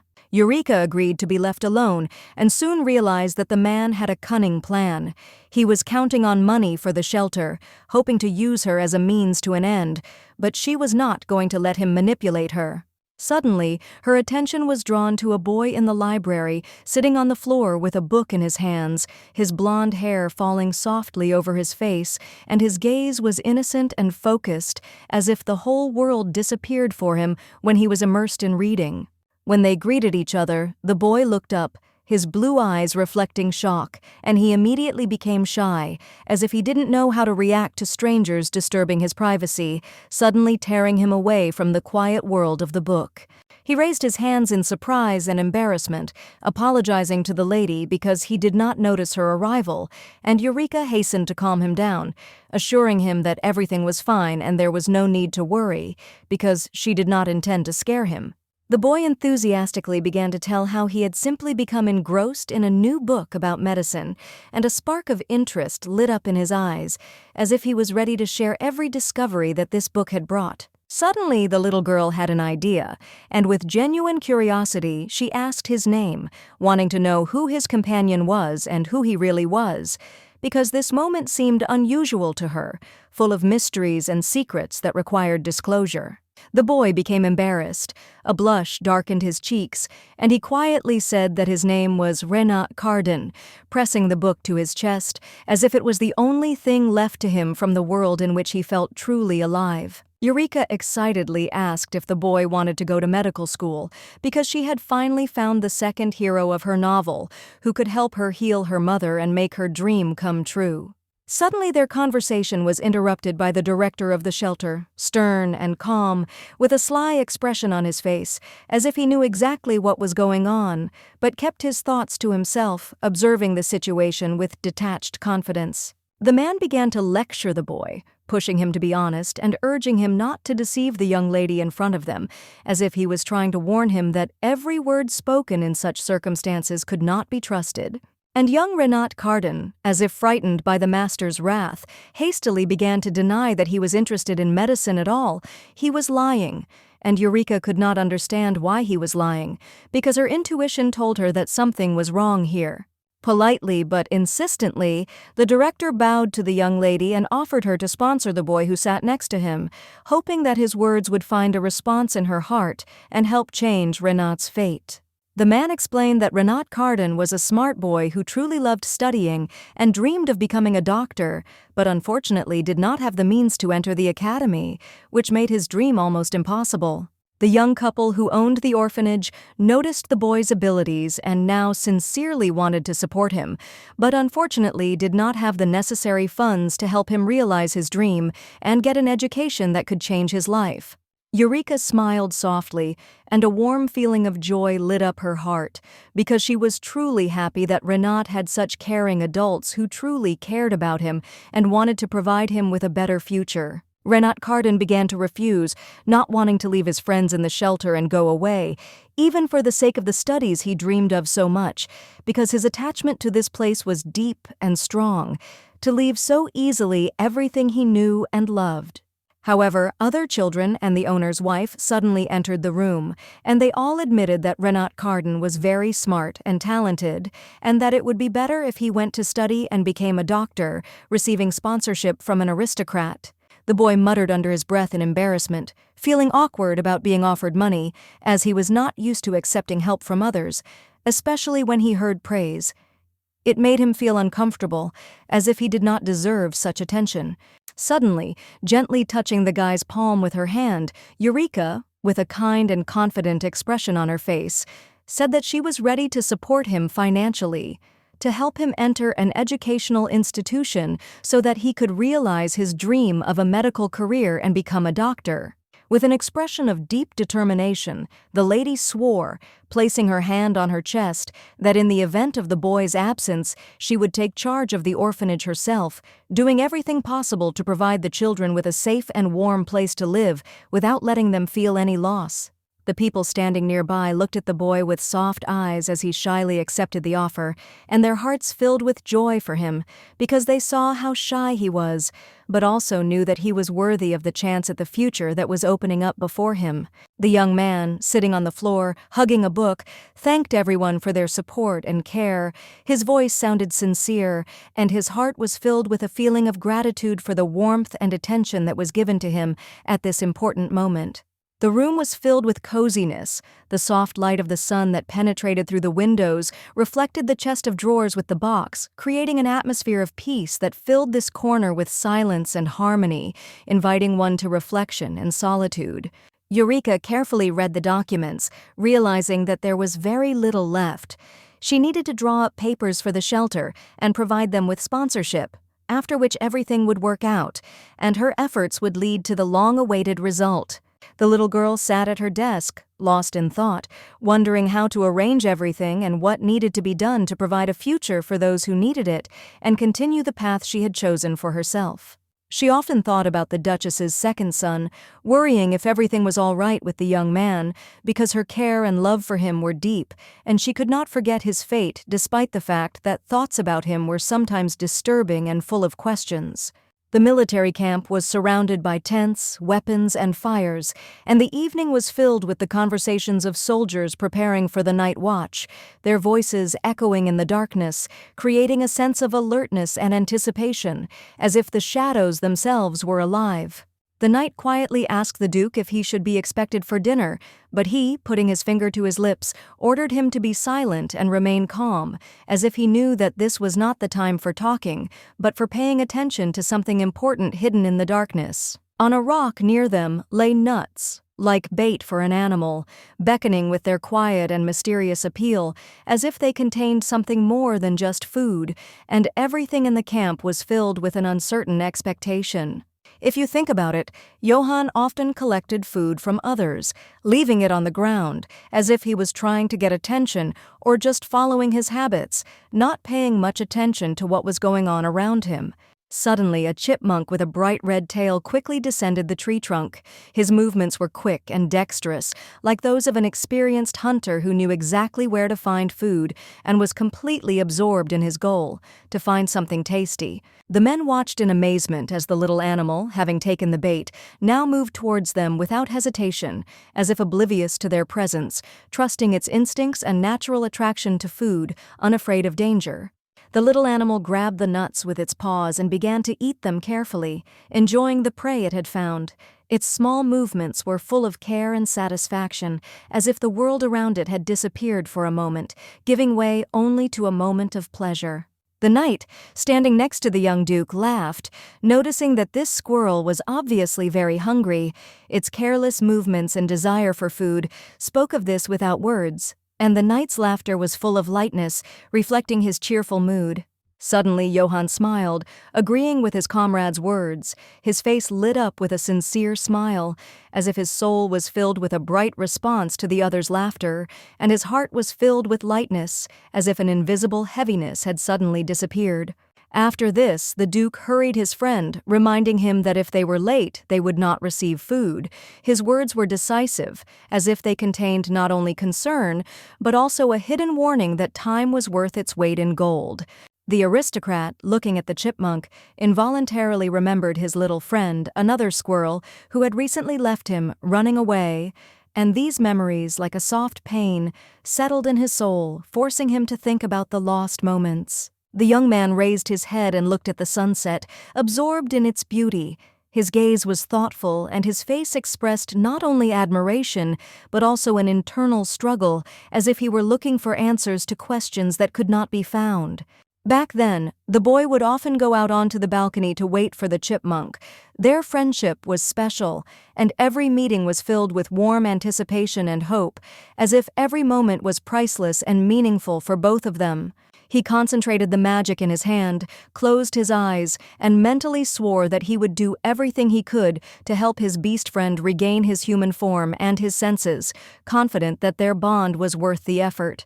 And then, when the dream finally comes true, they will hug, and at that moment it will become clear that they are not just friends, but a real family, connected not only by blood, but also by loyalty, deep affection, and mutual support, which strengthened their relationship.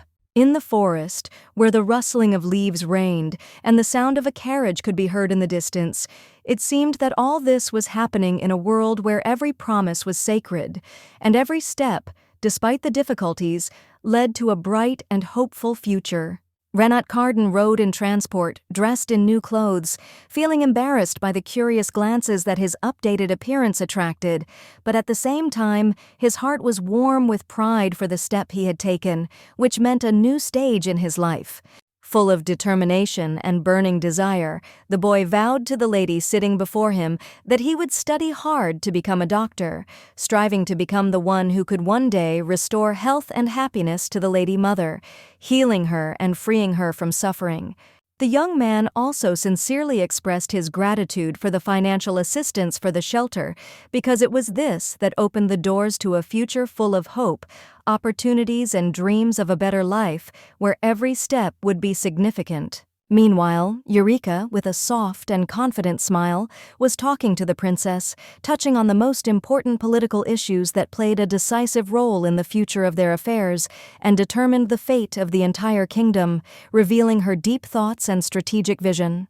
Suddenly, Eureka thought, even though in the original version of the book Mariel saved the crown prince, it would always be possible to change her fate, to give the ending a different twist, more fair and satisfying the interests of all participants in the story. For example, the plot could be changed so that the princess already had everything: her own business, financial independence, and other important aspects of life, freeing her from the need to rely on others and allowing her to build her own destiny. Eureka, feeling a soft warmth inside, smiled to herself, thinking that Mariel deserved nothing but happiness, because she had been through so many trials that now was her moment to find peace and success. At the most unexpected moment, when her thoughts had absorbed all her attention, the young man sitting opposite her interrupted her thoughts, barely holding back tears, with anxiety in his voice and excitement on his face, asking if Eureka would leave when they finally reached the academy. All the relatives, including Marielle's uncle, an aristocrat known for his fame and influence in high circles, were gathering for the important event, expecting that his presence would give the occasion even more significance and solemnity. The man who was the princess's only advisor and had earned her trust was suddenly taken from this life at an early age, leaving his little ward without the necessary support at such an important time in her life. Eureka, suddenly touching on the subject of poisons, with obvious curiosity asked the boy what should be done if someone was poisoned, hoping that his answer would help her to understand this important and disturbing question. Renat Carden thoughtfully replied that the distribution of poisons in their world was carefully monitored by the temple, which not only controlled their use, but also strictly regulated their distribution to prevent tragic consequences. The little lady shuddered when she was informed that the poisoning might continue for a long time, leaving her in confusion and deep anxiety, not understanding what was hidden behind this dangerous, imperceptible action.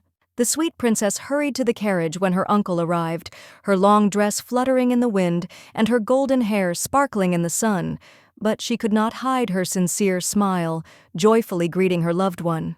Marielle joyfully stated that she was happy to see her relative, welcoming his arrival with genuine joy, adding that her heart was filled with joy, as the arrival of this person was always an important event for her. However, the man did not share such delight at the frivolous and careless actions of his niece.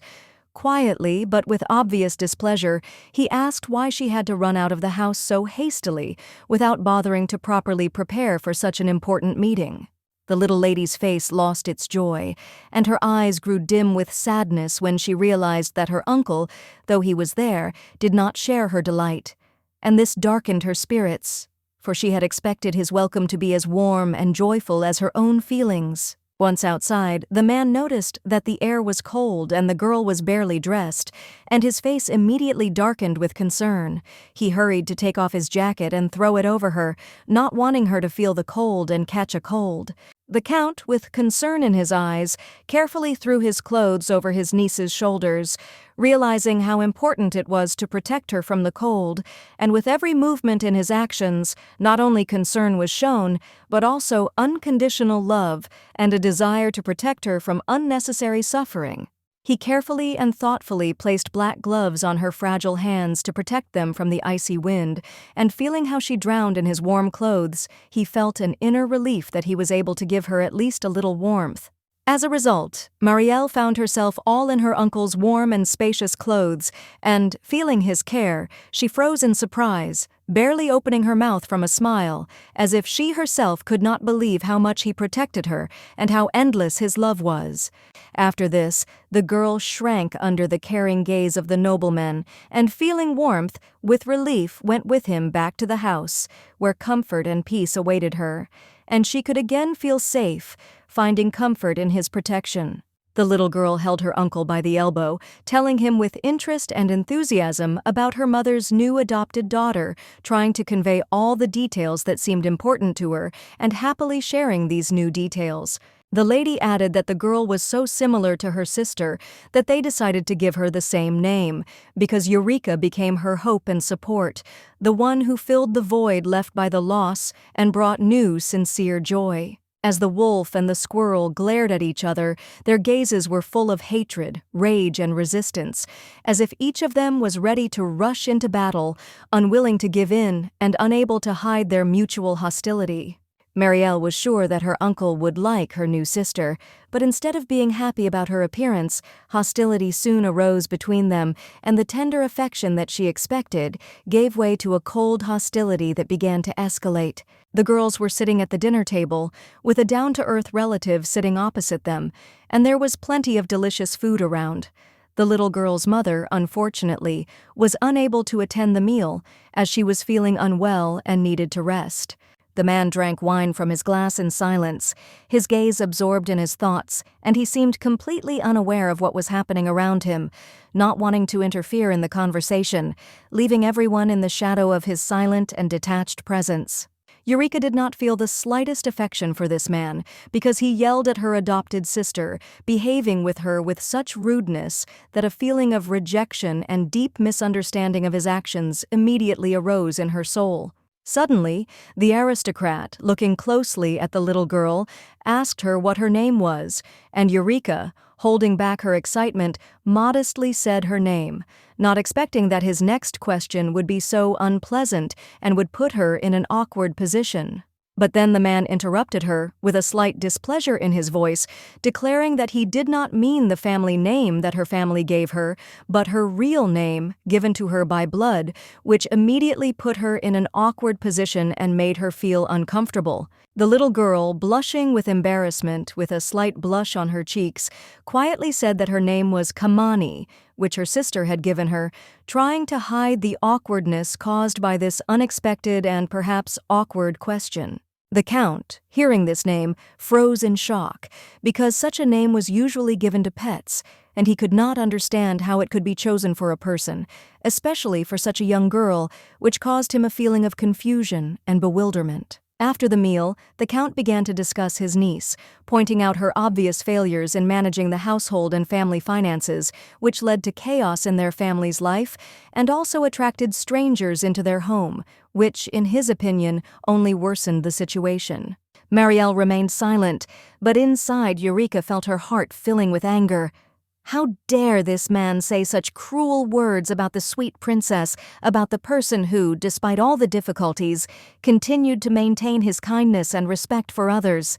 The sister's hand gently rested on the girl's palm.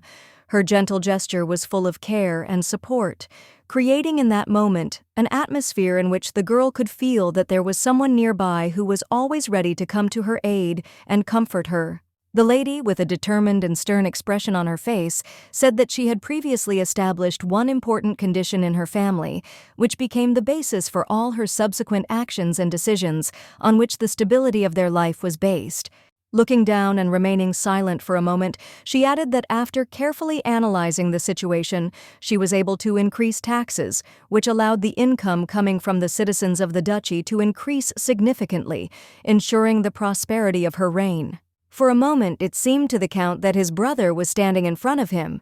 The little girl resembled her father so much that this moment became for him like a memory of the past that flashed through his thoughts, filling his soul with nostalgia.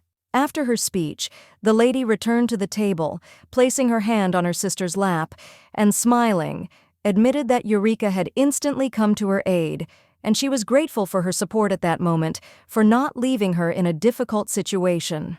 The Count frowned, but restrainedly confirmed that his brother was indeed an intelligent and capable man who had achieved considerable success at his age, which of course caused him deep respect and pride for the one whom he always considered a role model. Eureka, embarrassedly pressing her hand to her chest, felt how awkward she became when her relative asked the man to behave more restrained and more respectfully towards their new family member, which put her in an uncomfortable position. The man was about to say something in response, assuring that he believed in the real future of Eureka, when suddenly the door began to open and a guest entered the room, who abruptly interrupted the conversation and brought new intrigue to what was happening. The aristocrat stood up from his seat as soon as he saw who had come to them. Shock overcame him, because in front of him stood an amazing duchess, who, despite her elegance, evoked in him feelings of surprise and genuine admiration. The Duchess, with a smile that seemed to sit on her shoulders, entered the room and greeted everyone present. Her posture and goodwill seemed to fill the atmosphere with warmth and light, creating a cozy impression. After this, the noblewoman went to her second daughter, and noticing Eureka, she also greeted her, extending her hands in a warm gesture that expressed a willingness to communicate and affection for the family that had gathered together. The lady, with a tired but sincere smile, said that if it weren't for her health problems, she would gladly go with her daughter anywhere, but unfortunately, her condition did not allow her to follow her daughters on their adventures and travels. The Count watched the scene with interest, his eyes wide open, fascinated by the elegant and harmonious way in which the picture of the ideal family was being recreated before him, and his thoughts were carried away by the events happening right now. The aristocrat and her two daughters looked like an ideal family. They communicated with each other with such naturalness and friendliness that it was impossible not to notice their mutual respect and affection, creating an atmosphere of family comfort. However, soon the girls left the room, and only Eureka, the sweetheart, and her uncle remained in the room, where there was still a lot of food on the large table, but the silence seemed to be heavier than all the loud conversations that had once sounded here. The little girl, absorbed in her despondency, ate slowly and reluctantly in silence, feeling afraid of the man sitting next to her, and it seemed that her nerves were about to give way when suddenly the relative broke the silence and began to talk. Unexpectedly, the handsome man, realizing his guilt, apologized to the girl for his previously rude behavior, and although his words were sincere, for Eureka this became an unpleasant moment, making her even more embarrassed. His voice suddenly became soft, beautiful, and polite, as if he realized the importance of the moment, and the nobleman acknowledged that Eureka was indeed a good child who deserved not only care but also respect, like a real member of the family. It turned out that Marielle was going through a difficult time because as the head of the family, she had huge expectations and responsibilities that she could not always cope with, which worried her relatives, especially her brother. The nobleman clenched his fist, just imagining that something bad could happen to his beloved niece. His heart sank with anxiety because he was worried about her and was ready to do everything to protect her from any troubles. Afterwards, he explained that as hard as it was for him, he was also very worried that if Marielle left, all of her responsibilities related to the family would fall on Eureka's shoulders, and she would have no choice but to take on that burden of responsibility. The girl was completely shocked to learn that the man was not actually bad, but simply worried about the well-being of the young ladies, which was an unexpected discovery for her and made her see him from a different side. At that moment, Eureka, having gathered her courage, decided to speak and express her gratitude to the Count for his care, but despite the sincerity of her words, he looked up in surprise, as if he had not expected such a display of sincerity and warmth from her. Despite this, Eureka still wanted to stay in their duchy, the symbol of which was a bird that represented freedom, because it was in this place that she felt truly free and wanted to be a part of this land. The little girl loudly admitted that she did not want to harm either the Count or his family, but simply enjoyed the time spent with her adopted sister and the Duchess, because for her they became a real family, in which love and understanding reigned. Eureka passionately dreamed that the life of the Duchess's family would finally improve, that her health would return, and happiness would once again return smiles to the faces of loved ones, so that the long-awaited peace and harmony filled with light and warmth would once again reign in the house. And indeed, during the period that Eureka spent next to the Duchess, she felt an improvement. A healthy blush played on her cheeks, and her face shone, as if fate itself had smiled favorably on her. The man, expressing his sincere gratitude, thanked little Eureka for being by the aristocrat's side all this time, because her care and attention played an important role in her recovery and general condition. The girl, slightly embarrassed by the words of gratitude, stood frozen in confusion, unable to understand how her simple presence could have such a powerful effect on those around her and influence their lives in such a way. The man no longer looked like a sinister man. In fact, he turned out to be a kind and sincere person, hiding his kindness behind a stern appearance, but now his true face became obvious to everyone. A dark, long corridor, engulfed in endless darkness, in which there was no light, no flickering candles, only an endless emptiness, creating a depressing feeling of abandonment and oblivion, as if this place had been forgotten by time and abandoned by everyone. Eureka walked slowly down this long passage with a basket in her hands, lost in thoughts about who could have so vilely tried to poison the Count, what secrets were hidden behind this evil, and what could have served as the reason for such an act. She, a little confused, stopped at the large doors of the stranger's chambers, nervously adjusting the basket, and then hesitantly knocked, feeling her heart beat faster from tension and excitement before the upcoming meeting. The nobleman, who had been absorbed in sorting through the documents, suddenly froze in surprise when Kamani, a man he had not predicted, suddenly appeared before him. Shock and complete bewilderment were reflected in his eyes, as if the world around him had instantly turned upside down. The little girl greeted the man politely and, pointing to the basket of sandwiches, noticed that the nobleman had eaten very little before. The lady watched his reaction closely, realizing how little he had managed to eat before. The man, looking at her gestures, slightly wrinkled his forehead, for it was already late, and night was not the most suitable time for a meal, but he said nothing. He doubted that he was not accustomed to nighttime treats. But before he could refuse such a kind gesture, the little lady was already deftly arranging the plates on the table and carefully placing delicious sandwiches on top. Her movements were confident and quick, as if she had long been accustomed to such things. The food looked incredibly appetizing on the tray, and the smell emanating from it was surprisingly pleasant, filling the air with subtle, enticing aromas that were impossible to ignore, and they instantly whetted everyone's appetite. The Count was genuinely impressed when, sitting down at the table opposite the girl, he heard her confidently declare that these sandwiches were prepared by her own hands. He looked at her with interest, amazed by her culinary skill and dexterity.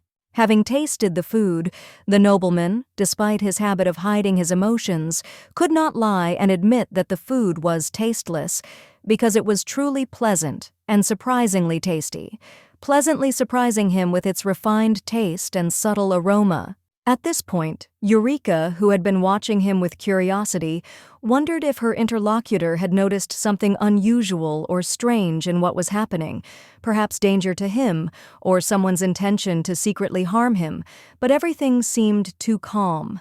The man, without hiding his calm mood, answered her with a categorical refusal, but added that if something were to happen to him, he would like Eureka to take care of his niece and goddaughter, providing her with all her care and attention. The lady's eyes widened in surprise when she heard that this man's goddaughter was Sally Linositis, who had suffered from poor health since childhood, and her frail body often failed her, causing the lady to feel anxious about her fate. It was this lady who was the main villain of the novel, hiding her face behind a fan and possessed by evil because she was ready to do anything for her goal, even to the point of corrupting the crown prince and plunging him into her dark nets. She envied the main character, who had everything she wanted herself, attention, love, and respect, so Sally Linositis began to make insidious plans, trying to get the lady's lover and replace her in his heart. There was almost a breakup between the prince and Mariel. The argument between them reached such a pitch that they almost broke up, because the villainess skillfully manipulated the situation, playing on their weaknesses and setting traps for each. With a furrowed brow, Eureka carefully asked her interlocutor if his goddaughter was really as ill as he said, not hiding her concern, because her condition, according to her, seemed extremely alarming and left no room for hope.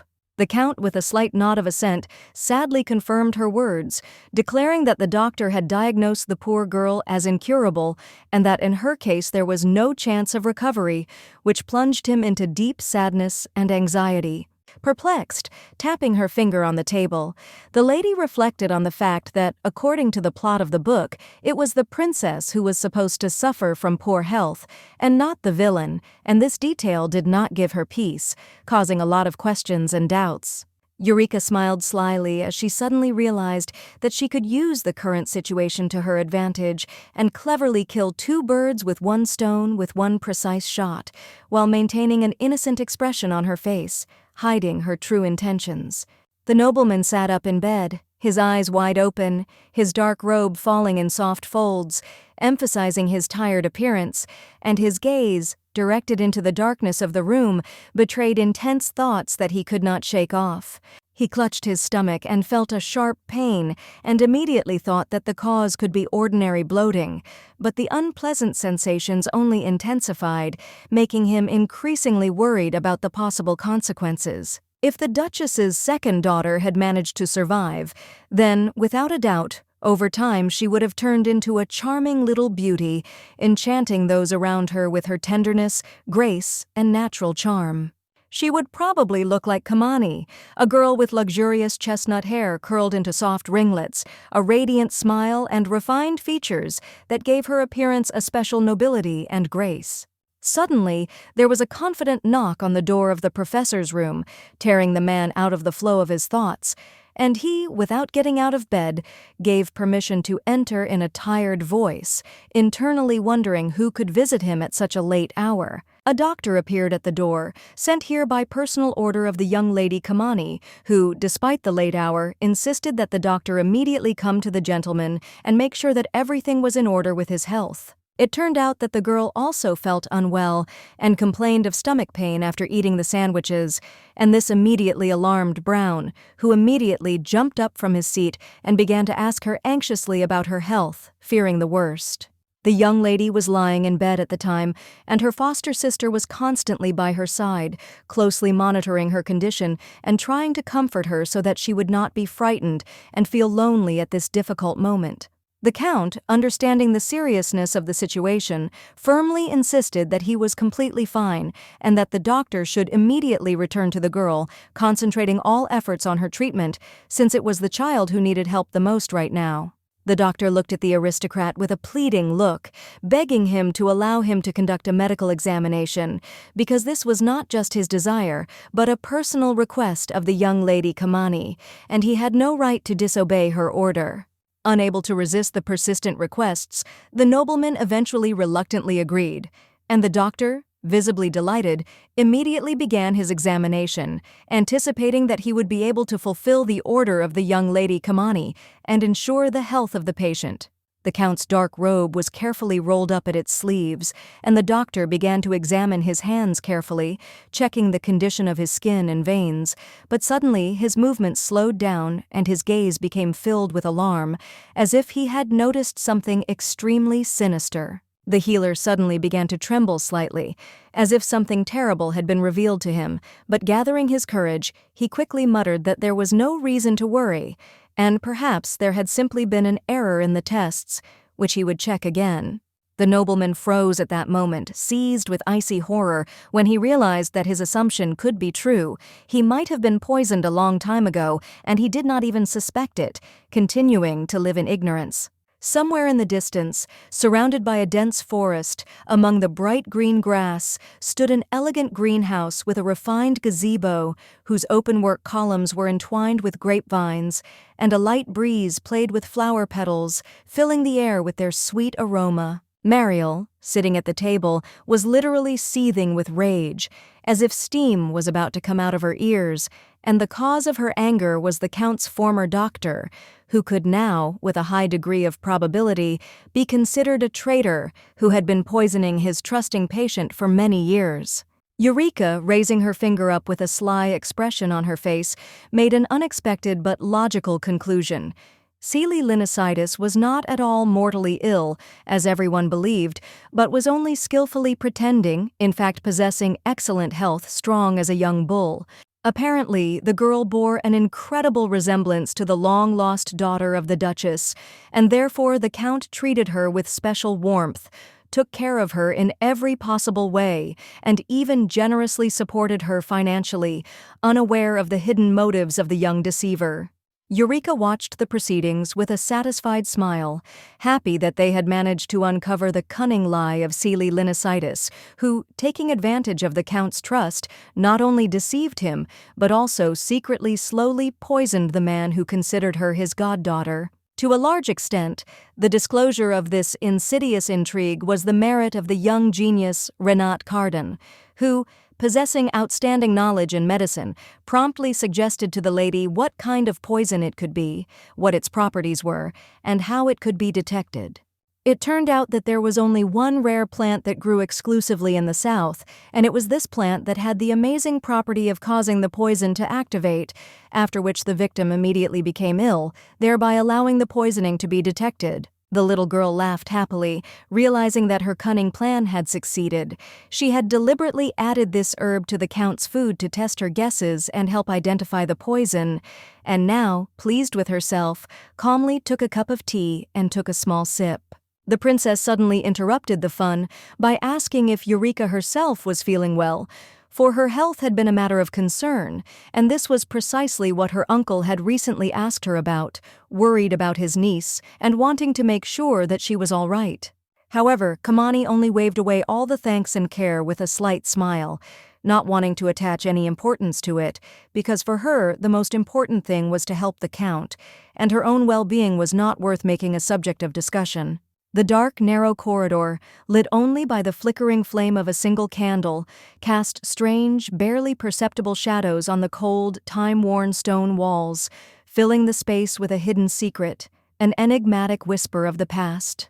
The Count, remaining completely unperturbed, confidently descended the steep stairs, his steps echoing loudly off the walls, filling the space with a measured, mesmerizing rhythm, as if it were a predetermined path into the unknown.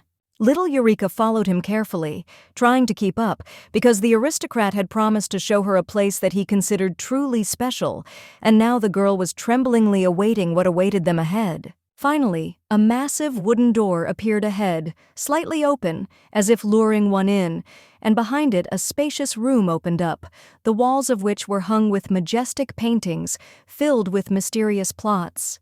Eureka shuddered, barely having time to realize where exactly she had been brought, because this hall was not just beautiful. In its solemn silence one could feel something ancient, filled with the inexpressible power of the past, the secrets that had lived here for centuries. The Count, waving his hand towards the majestic canvases, calmly explained that this hall contained portraits of all the former heads of their ancient family, captured in paint for posterity, so that the memory of them would not fade away, and their images would remain for centuries, reminding them of the past. One of the central canvases depicted Oscar, the current head of the family, a man of rare, almost aristocratic beauty, in an elegant outfit with a fur cape, confidently clutching an elegant cane in his hand. Besides his image, the walls were decorated with other portraits, majestic men, refined women, captured with skillful brushes, each with its own expression, its own features, its own secrets, but they all belonged to the same family, the same blood. Eureka, looking closely at the portraits, could not help but admit that her friend's father looked impressive in the painting.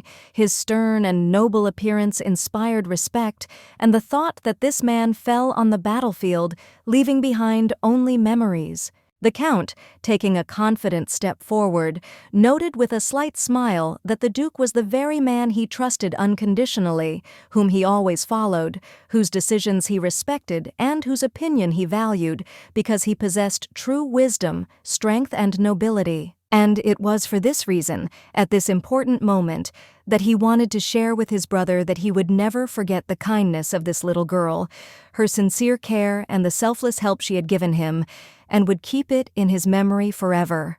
The little girl, slightly embarrassed, raised her hands in front of her and said with a light laugh that it was all just an accident, that she had not claimed gratitude, and that everything she had done was simply an expression of her kindness and desire to help, without any expectations. Suddenly, as if by fate, the truth came out. When Eureka was brought to the temple for baptism, only the Count was in this sacred place, and he saw everything with his own eyes. The events that happened then in the past revealed the truth hidden for many years. The Duchess, holding back her emotions, begged the Count to leave the baby in the mansion, as she did not want to baptize her, seeing no point in this step. But the man, despite her requests, did not listen, and made a decision that changed the girl's life forever. After the attack, when the handsome man came to his senses, he realized that Eureka had already disappeared. Only the sheet remained on which the baby had recently been. She had been kidnapped, and this realization greatly shocked him, because now he was faced with the fact of loss. He guessed that the family of the sick girl, who had previously asked him for financial help, was suspicious, but he still felt deeply guilty for not being able to look after his missing niece and not protect her from this misfortune. That is why the aristocrat, addressing the little girl, thanked her for helping him get out of the past, let go of the burden of guilt and start living in the present, and not carry heavy memories of his mistakes. The man realized that from that moment on, Kamani would become a real niece to him, and he would treat her like his own, promising to take care of her, protect her, and surround her with attention so that she would feel completely safe and loved. Eureka, having listened attentively to his words, with a warm and sincere smile accepted the Count's proposal, promising to become friends with him and become real relatives, sharing the trust and care that now connected their hearts. Suddenly, the man interrupted the little girl, asking her to no longer call him by his first name, but to address him as uncle, as if at that moment he had suddenly become older and wiser than he had been before, as if he had taken on a new role in their relationship, changing before their eyes. He turned around abruptly, as if trying to avoid the awkwardness of the moment, and suggested that they go upstairs, leave the gallery, and take a walk in the fresh air to clear their minds and feel more free and relaxed. Unexpectedly, the lady's gaze was drawn to the paintings depicting various animals located on the walls of the gallery, creating a mysterious atmosphere full of symbolism and hidden meanings, as if speaking of ancient secrets. There were rumors that these paintings depicted not just animals, but the ancestors of their owners, powerful tigers and other predatory cats, as well as loyal and faithful dogs, which symbolized the connection between man and nature. The nobleman suggested that if she was interested, they could approach Marielle, who would be happy to tell them all the details and open up new horizons of knowledge and events for them, as if luring them into a world of secrets. The man's heart was pierced by an arrow of shame, and his cheeks were covered with a blush, when his dear niece, with such sincerity in her voice, invited him to dine with them that evening, filling his soul with tender warmth and slight embarrassment. In the distance, on one of the walls, hung a portrait of a chipmunk, who, as if in search of new adventures, was holding tightly to a branch, creating an atmosphere of wild nature in the room, filled with cheerful and warm comfort. The forest, illuminated by bright lights, seemed alive and filled with energy. The warriors shouted, ordering a retreat, but the path was blocked by the enemy, whose forces left no chance for either a step forward or a retreat, filling the space with tense silence. The knights walked forward, their armor covered in blood, their bodies exhausted and wounded, but there was no way back. The enemy was tightly surrounding them, not allowing them to escape, and they felt that this battle could be their last, a harbinger of the inevitable end of their fate. Suddenly, with incredible strength and brightness, a light broke through from the heavens, blinding them for a moment, and, raising their heads to the endless vault, they tried to understand what was happening, feeling something unusual and mysterious in this light.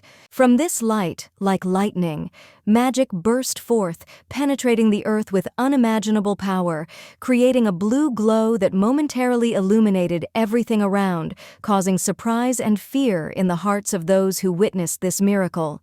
The men, standing in a daze, were stunned to realize that they had a mage on their side, because they were ready to believe that all their allies had left, and now, looking at what was happening, they could not believe what they saw. It was the Duke, his breathing heavy and ragged, but despite the pain and fatigue, he extended his bloody hand in a magical gesture, and despite the blood dripping from his face, he was ready to fight to the last. The knights were stunned by the state of the young man who passed them, coughing violently. His illness was clearly severe, and the atmosphere around him was filled with anxiety and an ominous foreboding that caused uneasiness. The young man, reservedly and briefly, replied that he was fine, after which he gave the order to reorganize the ranks and move the front line slightly to the side, as if not attaching any particular importance to what was happening, despite his obvious fatigue. His companion, beside himself with astonishment, asked why they could not leave the animals alive, trying to understand the reason for their cruelty, perplexed by such a sacrifice that seemed unjustified. Ever since the Duke had disappeared, strict orders had been given to avoid the tigers and not to touch them, for it was known that the Duke himself had the power to transform himself into a beast, and this fact inspired no small respect and caution in their actions. With interest and obvious distrust, Johann listened to the story, which seemed too plausible to be a lie, but deep down there were still doubts, as if not everything was as simple and obvious as he would like to believe. He then, with a slight smile, suggested that everyone pretend that what had happened was of no importance, as if it were just a random incident that could be forgotten, and continue to move forward, ignoring the dark traces of the past. In his mind, he remembered the squirrel who had the amazing gift of turning into a girl, and how they had been friends. She was a close person to him, able to understand him in difficult moments when he needed to cope with his inner experiences. The knights carefully supported the Duke, helping him move forward despite the severe wounds he had received in the battle and the weakening of his strength after the magical attack. But they were determined because they could not leave their leader in trouble. During this time, Eureka spent time with her foster sister, helping her with paperwork, immersing herself in important yet mundane tasks that she carried out with genuine attention and care, enjoying every moment of their close communication. From time to time, she visited a boy named Renat Carden, whom she helped to enter the Magic Academy, having pulled him out of the orphanage, and was always happy to see how he took steps forward in his life, finding his place in this world. And in the orphanage itself, the children always greeted her with sincere joy, filling the space with joy and light as soon as she appeared. Each of their cries was like a warm and tender greeting that warmed her soul, making her forget about the weight of everyday worries. In her free time, Eureka often went on picnics with the Duchess and her adopted sister, where they enjoyed tea, conversation, and peace, forgetting about all their worries for a while and enjoying each other's closeness. Time passed, and autumn came unexpectedly quickly. The Count arrived at this time, scolding Kamani for her light clothes because it was cold outside and the winter wind penetrated into the very corners, reminding that winter was just around the corner and it was worth preparing. Winter had passed, giving way to spring, and the palace still stood majestically, its long corridors with high ceilings, decorated with statues, and the gardens in which life had awakened again, filled this vast world with freshness and color. Marielle walked forward, confidently holding an important paper in her hands. Her gaze was cold and determined, and her new dress, decorated with lace, flowed beautifully behind her, giving her appearance elegance and grace, as if she was an integral part of this world. Taking a step forward, she shouted loudly, calling out to her sister, her voice echoing in the empty corridor, full of excitement and impatience, as if fate itself was calling her to a great event that seemed about to happen. Eureka turned around. She was standing on the balcony, her gaze focused on the distant horizon, and then she learned that a strange telegram had arrived, giving no clue as to what events were hidden behind this unexpected and mysterious news. The girl looked truly exquisite in her new blue dress, like a true noblewoman adorned with precious stones, her face shining with light when she learned that the long-awaited news had arrived. The war was finally over, and peace had returned again. The noblewoman stood next to the Duchess, who was sitting in bed, and with a slight smile, introduced the doctor who had come to them, named Renat, who had carefully entered the room, as if not interrupting the silence filled with expectation. The boy, who had already become a young man, said with a smile that his mother was fine, she was getting better, and his voice sounded confident, as if he himself was ready to take on any difficulties that might come his way. He spoke to the noblewoman kindly and with sincere concern, explaining that her condition needed a little more time for full recovery, but the dosage of medication could already be reduced, emphasizing that the recovery process had entered an active phase. The guy spoke about his work with genuine enthusiasm and a bright sparkle in his eyes, because helping people and treating them was his childhood dream, which over time became a reality, and now he felt that he was finally doing what he was created for. 5 years had passed since that first meeting between Kamani and the healer, and the emperor noticed the young man, appointing him the chief doctor of the empire, realizing that this young man possessed outstanding abilities and could serve for the benefit of the entire state. Many other noble families tried to buy the services of such a famous and brilliant doctor, but Renat was ready to serve only the family that had Eureka, for his affection and respect for her were stronger than any offers. In response, Kamani smiled and thanked the guy for his faithful service and high professionalism, feeling sincere pride that she had such a wonderful doctor who was capable of performing real miracles. Renat sheepishly covered his face with paper, trying to hide his embarrassment, and asked her not to say that, because her words had so unexpectedly plunged him into embarrassment, making him feel awkward at that moment. He eventually became a doctor, and it was only thanks to her that this was possible. It was she who came to him when he was still a beginner, helping him not only financially but also morally, and he will never forget her support, which played a decisive role in his career. When suddenly the Duchess spoke, anxiously, asking where her second daughter was, with alarm in her voice, as if she felt that something might be wrong with her, and her anxiety filled the atmosphere of the room. Renat immediately spoke up, saying that he had recently seen the princess, and although she was fine, her appearance was somewhat pale, which immediately alerted the Duchess, causing her anxiety, which became even more evident after these words. The window was wide open, and cool, fresh air gently penetrated the room, refreshing the space and filling it with lightness, as if the world itself wanted to give a little peace and inspiration to its owner in this moment of silence and peace. The noblewoman sat at her desk, completely absorbed in reading the newspaper, her gaze focused, and a thin shawl lay comfortably on her shoulders, which gave her image a special elegance, creating an atmosphere of calm work and sophistication. However, her thoughts were interrupted by Eureka, who entered the room with a warm and sincere smile on her face, as if bringing light and joy to this quiet place, deciding to visit Marielle and giving the moment a fresh, lively atmosphere of communication and closeness. The lady came a little closer as her relative remarked that there was a feeling of joy and relief in the air, as if the whole country had breathed a sigh of relief at the end of the war and the beginning of a new era of peace and reconstruction.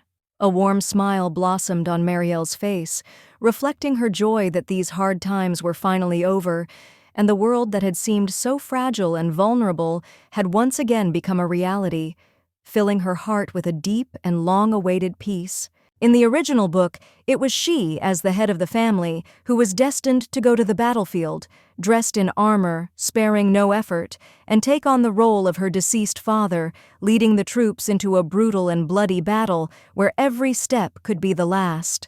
However, contrary to all her dreams and expectations, fate decreed otherwise. The court made a decision according to which her main task was to marry the hero of the wave in order to preserve the family line and honor, which radically changed her path and destiny. It was thanks to this decision that she was able to find peace, devoting herself to the duties of a duchess, immersing herself in endless paperwork and documents, managing the most important affairs, and maintaining order in the family, which became her new meaning in life.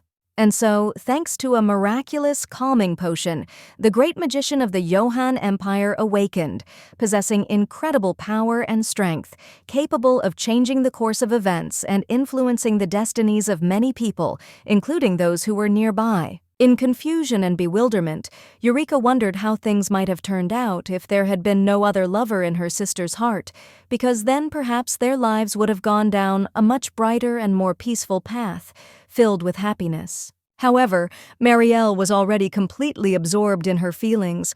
Her eyes sparkled with love for the crown prince, and in her gaze one could read all the tenderness and passion that she felt for him, forgetting about everything else, as if the world around her had disappeared.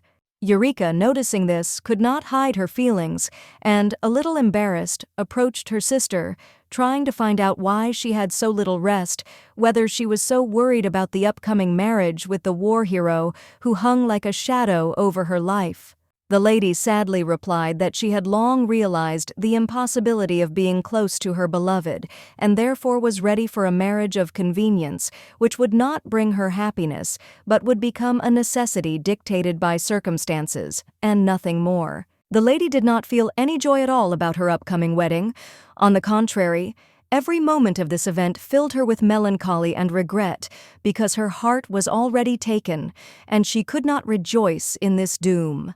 How bitter it is to realize that Marielle was forced to marry a man who did not love her, and in this marriage she was destined to become only a victim of circumstances and not the happy wife she once dreamed of. She would have been a beautiful bride. Everyone around talked about her beauty and grace, but her secret lover could not become her husband, and her look at the back of the lady who brought her so much grief was full of despair and silent pain.